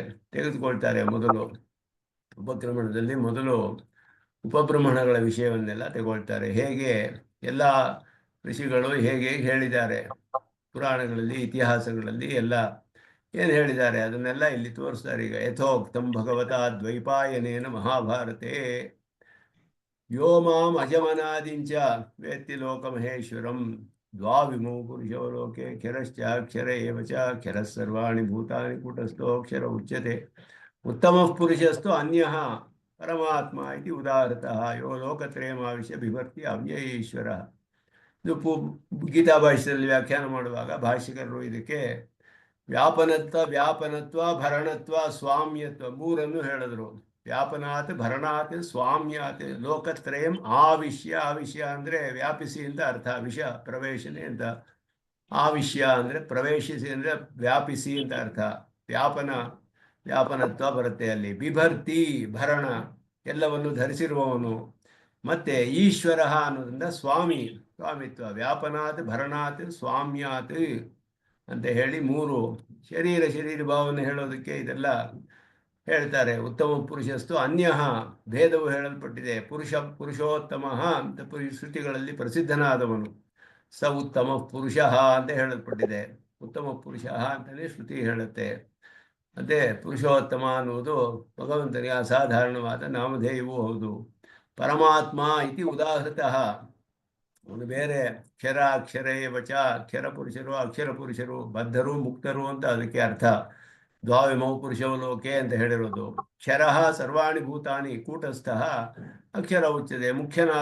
ಮುಕ್ತನಾದವನು ಕೂಟಸ್ಥ ಅಂದರೆ ಏಕರೂಪವಾಗಿರ್ತಾನೆ. ಅವನಿಗೆ ಯಾವ ಸಂಕೋಚ ವಿಕಾಸ ರೂಪವಾದ ಸ್ವಭಾವದಲ್ಲಿ ವ್ಯತ್ಯಾಸಗಳು ಏನೂ ಇಲ್ಲ ಅವನಿಗೆ. ಕೂಟವತ್ತಿಷ್ಠತಿ ಅಂತ ಕೂಟಸ್ಥ ಅಂತ ಹೇಳಲ್ಪಟ್ಟಿದೆ. ಅಕ್ಷರ ಶಬ್ದ ಮುಕ್ತನನ್ನು ತಿಳಿಸುತ್ತೆ. ಸರ್ವಾಣಿ ಭೂತಾನಿ ಕ್ಷರ ಅಂತ ಹೇಳಿದ್ರು. ಇಲ್ಲಿಯೇ ಭೂತ ಅನ್ನೋದ್ರಿಂದ ದೇಹ ವಿಶಿಷ್ಟನಾದ ಜೀವಾತ್ಮ ಅವನನ್ನೇ ಹೇಳಿದೆ. ಎಲ್ಲವೂ ಕ್ಷರ ಅಂತ ಹೇಳಿ ಬದ್ಧ ಪುರುಷ ಮುಕ್ತ ಪುರುಷರು ಹೇಳಿ ಎಲ್ಲರಿಗಿಂತ ಬೇರೆಯಾದವನು ಪುರುಷ, ಉತ್ತಮ ಪುರುಷನಾದವನು ಪರಮಾತ್ಮ. ಕಾಲಂ ಸ ಪಚತೆ ಯತ್ರ ನ ಕಾಲಸ್ತತ್ರ ವೈ ಪ್ರಭು. ಅಲ್ಲಿ ಕಾಲವು ನಿಯಮನ ಮಾಡುವುದಿಲ್ಲ ಏನನ್ನು. ಕಾಲವನ್ನು ಅಲ್ಲಿ ಅವನು ಪಚನ ಮಾಡಿಬಿಡ್ತಾನೆ ಅಂತ ಹೇಳಿದೆ. ಅಂದರೆ ಕಾಲವು ಅವನ ಅಧೀನದಲ್ಲಿದೆ. ಏತೇ ವೈ ನಿರಯಾಸ್ತಾತ ಸ್ಥಾನಸ್ಯ ಪರಮಾತ್ಮನಃ. ಈ ಚತುರ್ಮುಖ ಬ್ರಹ್ಮನ ಲೋಕಗಳು ಇಂದ ಹಿಡಿದು ಎಲ್ಲವೂ ಕೂಡ ನಿರಯಾಹ ಅಂತ ಹೇಳಿದ್ರೆ ನರಕ ಸಮಾನ ಅಂತ ಅರ್ಥ. ನರಕಗಳು ಪರಮಾತ್ಮನ ಪರಮಪದಕ್ಕೆ ಸ್ಥಾನವಾದ ಪರಮಪದಕ್ಕೆ ಹೋಲಿಸಿದ್ರೆ ಈ ಚತುರ್ಮುಖ ಬ್ರಹ್ಮಾದಿ ಅವನ ಲೋಕಗಳು ಎಲ್ಲವೂ ನರಕಕ್ಕೆ ಸಮಾನ ಅಂತ ಹೇಳಲ್ಪಟ್ಟಿದೆ. ಅವ್ಯಕ್ತಾದಿ ವಿಶೇಷಾಂತಂ ಪರಿಮಾಣಾರ್ಥಿ ಸಂಯುಕ್ತಂ ಕ್ರೀಡಾಹರೇರಿದಂ ಸರ್ವಂ ಕ್ಷರಮಿತ್ಯವಧಾರ್ಯತಾಂ. ಈ ಜಗತ್ತೆಲ್ಲ ಅವನ ಕ್ರೀಡೆ, ಎಲ್ಲ ಕ್ಷರ ಅಂತ ತಿಳ್ಕೊ. ಪರಿಣಾಮ ವೃದ್ಧಿ ಇದಕ್ಕೆಲ್ಲ ಸೇರಿದೆ. ಪರಿಣಾಮಕ್ಕೂ ವರ್ಧತೆ ವಿಪರಿಣಮತೆ ಮೊದಲಾದದೆಲ್ಲ ಅವ್ಯಕ್ತಾದಿ ವಿಶೇಷಾಂತಂ. ಅವ್ಯಕ್ತವನ್ನು ಆದಿಯಾಗಿ ಹೊಂದಿ ವಿಶೇಷಗಳು ಅಂದರೆ ಒಂದೊಂದು ಪ್ರತಿ ಪದಾರ್ಥಗಳು ನಾಮರೂಪ ವಿಭಜನೆ ಎಲ್ಲ ಆಗಿರೋದು ಅಲ್ಲಿಯವರೆಗೂ ಇರುವ ಎಲ್ಲ ಪ್ರಕೃತಿಯ ಅವಸ್ಥೆಗಳೆಲ್ಲ ಪರಿಣಾಮ ವೃದ್ಧಿ ಮೊದಲಾದಕ್ಕೆಲ್ಲ ಹೊಂದಿದೆ. ಸಂಯುಕ್ತಂ ಅಂದರೆ ಅದರಿಂದ ಸಂಬಂಧಿಸಿರುವಂಥದ್ದು. ಇದೆಲ್ಲ ಅವನ ಕ್ರೀಡೆ ಅಂತ ಹೇಳಲ್ಪಟ್ಟಿದೆ. ಎಲ್ಲ ಕ್ಷರ ಅಂತ ತಿಳ್ಕೊ. ಕೃಷ್ಣ ಏವ ಹಿ ಲೋಕಾನಾಂ ಉತ್ಪತ್ತಿರಪಿ ಚ ವ್ಯಯಃ ಕೃಷ್ಣಸ್ಯ ಹಿ ಕೃತೆ ಭೂತಮಿದಂ ವಿಶ್ವಂ ಚರಾಚರಂ. ಕೃಷ್ಣಸ್ಯ ಹಿ ಕೃತೆ ಅಂದರೆ ಅವನು ಶೇಷಭೂತವಾದದ್ದು ಅಂತ ಅರ್ಥ. ಅವನಿಗೋಸ್ಕರವೇ ಇರೋದೆಲ್ಲವೂ ಅಂದರೆ ಅವನಿಗೆ ಶೇಷಭೂತವಾದದ್ದು ಚರಾಚರಾತ್ಮಕವಾದ ಪ್ರಪಂಚವೆಲ್ಲ. ಕೃಷ್ಣಸ್ಯ ಹಿ ಕೃತೆ ಭಾಷಿಕರೇ ಹೇಳ್ತಾರೆ ಇಲ್ಲಿ ಕೃಷ್ಣಸ್ಯ ಶೇಷಭೂತಂ ಇತ್ಯರ್ಥಃ. ಎಲ್ಲ ಅವನಿಗೆ ಶೇಷಭೂತವಾದದ್ದು. ಇದು ಇದನ್ನು ಹೇಳಿದ್ರು ಮಹಾಭಾರತದ ವಚನವನ್ನು ಭಗವದ್ಗೀತೆ ಪ್ರಧಾನವಾಗಿ ತೆಗೆದುಕೊಂಡು ಋಷಿವಚನಾನಿ ಪರಿಗಣನಾ ಕ್ರಮೇಣ ಉಪಾದತ್ತೆ ಯಥೋಕ್ತಂ ಇತ್ಯಾದಿನ. ಪರಿಗಣನ ಅಂದರೆ ಅಲ್ಲಿ ಭಾಷಿಕಾರರು ಹೇಳಿದ್ರು ಯಾವ್ಯಾವ ಋಷಿಗಳನ್ನು ಹೇಳಿದಾರೋ ಆಯಾ ಋಷಿಗಳ ವಾಕ್ಯಗಳನ್ನು ಪ್ರಮಾಣವಾಗಿ ತೋರಿಸ್ತಾರೆ ಇಲ್ಲಿ. ಯೋಮಾಂ ಮೊದಲಾಗಿ ಅಜಂ ಅಚೇತನಬದ್ಧ ವ್ಯಾವೃತ್ತಿ ಅಜಂ ಅನಾದಿಂಚ ಅಂತ ಹೇಳುವಾಗ ಅಜಂ ಅನ್ನೋದ್ರಿಂದ ಅಚೇತನ ಮತ್ತು ಬದ್ಧರ ವ್ಯಾವೃತ್ತಿ. ಅನಾದಿಂ ಅಂತ ಹೇಳೋದ್ರಿಂದ ಅಜಂ ಇತಿ ಮುಕ್ತ ವ್ಯಾವೃತ್ತಿ. ಅನಾದಿಂ ಮತ್ತು ಅಜಂ ಎರಡು ಸೇರಿದ್ರೆ ಮುಕ್ತನ ವ್ಯಾವೃತ್ತಿ. ಹಾಗೆ ಮುಕ್ತನಿಗೆ ಆದಿ ಇದೆ ಮೋಕ್ಷಕ್ಕೆ. ಅವನು ಉತ್ಪತ್ತಿ ರಹಿತನಾದರೂ ಕೂಡ ನಿತ್ಯನಾದರೂ ಕೂಡ ಮೋಕ್ಷಕ್ಕೆ ಆದಿ ಇದೆ ಅವನಿಗೆ. ಆದ್ದರಿಂದ ಮುಕ್ತನ ವ್ಯಾವೃತ್ತಿ ಮಾಡುವ. ಅದರಿಂದ ಲೋಕಮಹೇಶ್ವರಂ ಇತಿ ನಿತ್ಯ ಸಿದ್ಧ ವ್ಯಾವೃತ್ತಿ. ನಿತ್ಯ ಸಿದ್ಧರು ಅಂತ ನಿತ್ಯರುಗಳು ಅಲ್ಲಿದ್ದಾರೆ. ಅವರು ಲೋಕಮಹೇಶ್ವರಂ, ಅವರು ಈಶ್ವರರಲ್ಲ, ಭಗವಂತನ ಅಧೀನದಲ್ಲಿಯೇ ಅಲ್ಲಿ ಇರುವಂತಹವರು. ಲೋಕ್ಯತೆ ಇತಿ ವ್ಯುತ್ಪತ್ಯ ಲೋಕ ಮಹೇಶ್ವರಂ. ಲೋಕ್ಯತೆ ಇತಿ ಲೋಕಃ ಅಂತ ಹೇಳಿದ್ರು. ಪದಾರ್ಥಗಳನ್ನು ತಿಳಿಸಲ್ಪಡುತ್ತೆ. ಅದು ಎಲ್ಲ ನಿತ್ಯರನ್ನೇ ಹೇಳುತ್ತೆ. ಲೋಕ್ಯತೆ ಲೋಕಮಹೇಶ್ವರಂ, ನಿತ್ಯರಿಗೆಲ್ಲ ಮಹೇಶ್ವರನಾದವನು. ಏವಂ ವಿಜಾನತಃ ಮುಕ್ತಿ ಉಕ್ತ ಅಸಮ್ಮೂಢ ಸಮರ್ಥ್ಯೇಷು ಇತ್ಯಾದಿನ ತದಪಿ ಅಭಿಪ್ರೇತಂ. ಇದೆಲ್ಲ ಅಲ್ಲಿ ಹೇಳಲ್ಪಟ್ಟ ಮಿಕ್ಕ ಭಗವದ್ಗೀತೆಯ ಶ್ಲೋಕಗಳ ಅರ್ಥವನ್ನೆಲ್ಲ ಹೇಳ್ತಾರೆ. ಚಿದಚಿದ್ವೈಲಕ್ಷಣ್ಯ ದ್ವಾವಿಮೌ ಪುರುಷೋ ಲೋಕೆ. ಚೇತನಾಚೇತನ ವಿಲಕ್ಷಣನಾದವನು ಪರಮಾತ್ಮ. ವ್ಯಾಪನ ಭರಣ ಸ್ವಾಮ್ಯಾದಯ ಪ್ರತಿಪನ್ನಾಹ. ಭಾಷಿಕಾರರ ವಾಕ್ಯ ಗೀತಾ ಭಾಷ್ಯದಲ್ಲಿ ವ್ಯಾಪನಾತ್ ಭರಣಾತ್ ಸ್ವಾಮ್ಯಾತ್ ಅಂತ ಶಬ್ದವನ್ನು ಉಪಯೋಗಿಸ್ತಾರೆ. ಅದನ್ನು ಇಲ್ಲಿ ತಿಳಿಸ್ತಾರೆ. ತತ್ರೈವ ನಿತ್ಯ ವಿಭೂತಿ ಮತ್ವೇ ಪ್ರಮಾಣಮಾಹ. ನಿತ್ಯ ವಿಭೂತಿ ವಿಶಿಷ್ಟನಾದವನು ಅದಕ್ಕೆ ಕಾಲಂ ಸಪಚತೆ ತತ್ರ ಮೊದಲಾದ ಹೇಳಿದ್ರು. ನಿತ್ಯ ವಿಭೂತಿ ಮತ್ತೆ ವಚನಮಾಹ ವ್ಯಕ್ತಾದಿ ವಿಶೇಷ ಅಂತ ಹೇಳಿಬಿಟ್ಟು ತದಾಯತ್ವೋತ್ಪತ್ತಿಯಾದಿಕತ್ವೇ ತಚ್ಛೇಷತ್ವೇ ಚ ಪ್ರಮಾಣಮಾಹ ಕೃಷ್ಣ ಏವ ಹಿ ಲೋಕಸ್ಯ ಅಂತ ಹೇಳಿ ಕೃಷ್ಣಸ್ಯ ಹಿ ಕೃತೆ ಲೋಕಂ ಚರಾಚರಂ ಅಂತ ಹೇಳಿದ್ರು. ಅದನ್ನ ಅವನಿಗೆಲ್ಲ ಶೇಷಭೂತವಾದದ್ದು ಕೃಷ್ಣಸ್ಯ ಈ ಕೃತೆ ಅಂತ ಹೇಳಿದ್ರೆ ಅವನಿಗೆ ಸೇರಿದ್ದು. ಪತಿಂ ವಿಶ್ವಸ್ಯ ಆತ್ಮೇಶ್ವರಂ, ಅವನಿಗೆ ಸೇರಿದ್ದು ಎಲ್ಲವೂ ಕೂಡ ಪದಾರ್ಥಗಳೆಲ್ಲ ಕೃಷ್ಣಸ್ಯ, ಇದು ಎಲ್ಲವೂ ಕೂಡ ಅವನಿಗೆ ಸೇರಿದ್ದು. ತಸ್ಯ ಅಂತ ಹೇಳಿದ್ರೆ ಅವನಿಗೆ ಸಂಬಂಧಿಸಿದ್ದು ಅಂದರೆ ಶೇಷಿ ಭಾವದಿಂದ ಸಂಬಂಧಿಸಿರುವಂಥದ್ದು ಅನ್ನೋದು ಅರ್ಥ. ಅದನ್ನು ಮುಂದೆ ಪರಾಶರರ ವಚನವನ್ನು ತೆಗೆದುಕೊಂಡು ವಿಷ್ಣು ಪುರಾಣದ ವಾಕ್ಯಗಳನ್ನೆಲ್ಲ ಹೇಳ್ತಾರೆ. ಈ ರೀತಿ ಅಲ್ಲಿ ಹೇಳಿದಂತಹ ಎಲ್ಲ ಪರಮ ಋಷಿಗಳ ಒಂದು ಪ್ರಮಾಣವನ್ನೆಲ್ಲ ತೆಗೆದುಕೊಂಡು ತಾವು ಹೇಳಿದಂತಹ ನಾವು ಒಪ್ಕೊಂಡಿರುವಂತಹ ಪ್ರಮೇಯ ಅದು ಯಾವ ರೀತಿ ಇತಿಹಾಸ ಪುರಾಣಗಳಲ್ಲಿ ಉಪಬ್ರಹ್ಮಣಗಳಲ್ಲಿ ಹೇಳಲ್ಪಟ್ಟಿದೆ ಸ್ಪಷ್ಟವಾಗಿ ಅನ್ನೋದನ್ನು ತಿಳಿಸ್ತಾರೆ. ಮುಂದೆ ಇದು ಪರಾಶರರ ವಾಕ್ಯ, ವಿಷ್ಣು ಪುರಾಣದ ವಾಕ್ಯಗಳೆಲ್ಲ ಮುಂದೆ ಬರುತ್ತೆ. ಅದನ್ನು ಮುಂದುವರಿಸೋಣ ಅಂತ ಹೇಳಿ ಎಲ್ಲರಿಗೂ ನಮಸ್ಕಾರಗಳನ್ನು ತಿಳಿಸಿ ನಿಲ್ಲಿಸ್ಕೊಳ್ತೇನೆ. ನಿತ್ಯಮಚ್ಯುತ ಪದಾಂಬುಜಯುಗ್ಮರುಕ್ಮಂ ವ್ಯಾಮೋಹತಃ ದಲಿತರಾಣಿ ನಾಯಮೇನೆ ಸ್ಮದ್ಗುರೋರ್ಭಗವತೋಸ್ಯ ದೇಕಸಿಂಧೋ ರಾಮಾನುಜಸ್ಯ ಚರಣಂ ಪ್ರಪದ್ಯೆ. ಓಂ ಶನ್ನೋ ಮಿತ್ರಶಂ ವರುಣಃ ಶನ್ನೋ ಭವತ್ವರ್ಯಮಾ ಶನ್ನ ಇಂದ್ರೋ ಬೃಹಸ್ಪತಿಃ ಶನ್ನೋ ವಿಷ್ಣುರುಕ್ರಮಃ. ನಮೋ ಬ್ರಹ್ಮಣೇ ನಮಸ್ತೆ ವಾಯೋ ತ್ವಮೇವ ಪ್ರತ್ಯಕ್ಷಂ ಬ್ರಹ್ಮಾಸಿ ತ್ವಮೇವ ಪ್ರತ್ಯಕ್ಷಂ ಬ್ರಹ್ಮಾವಾದಿಶಂ ಋತಮವಾದಿಶಂ ಸತ್ಯಮವಾದಿಶಂ ತನ್ಮಾಮಾವೀತ್ ತದ್ಭಕ್ತಾರಮಾವೀತ್ ಮಾಮಾವೀತ್ ಭಕ್ತಾರಂ. ಓಂ ಶಾಂತಿ ಶಾಂತಿ ಶಾಂತಿ. ರಾಮಾನುಜಾಯ.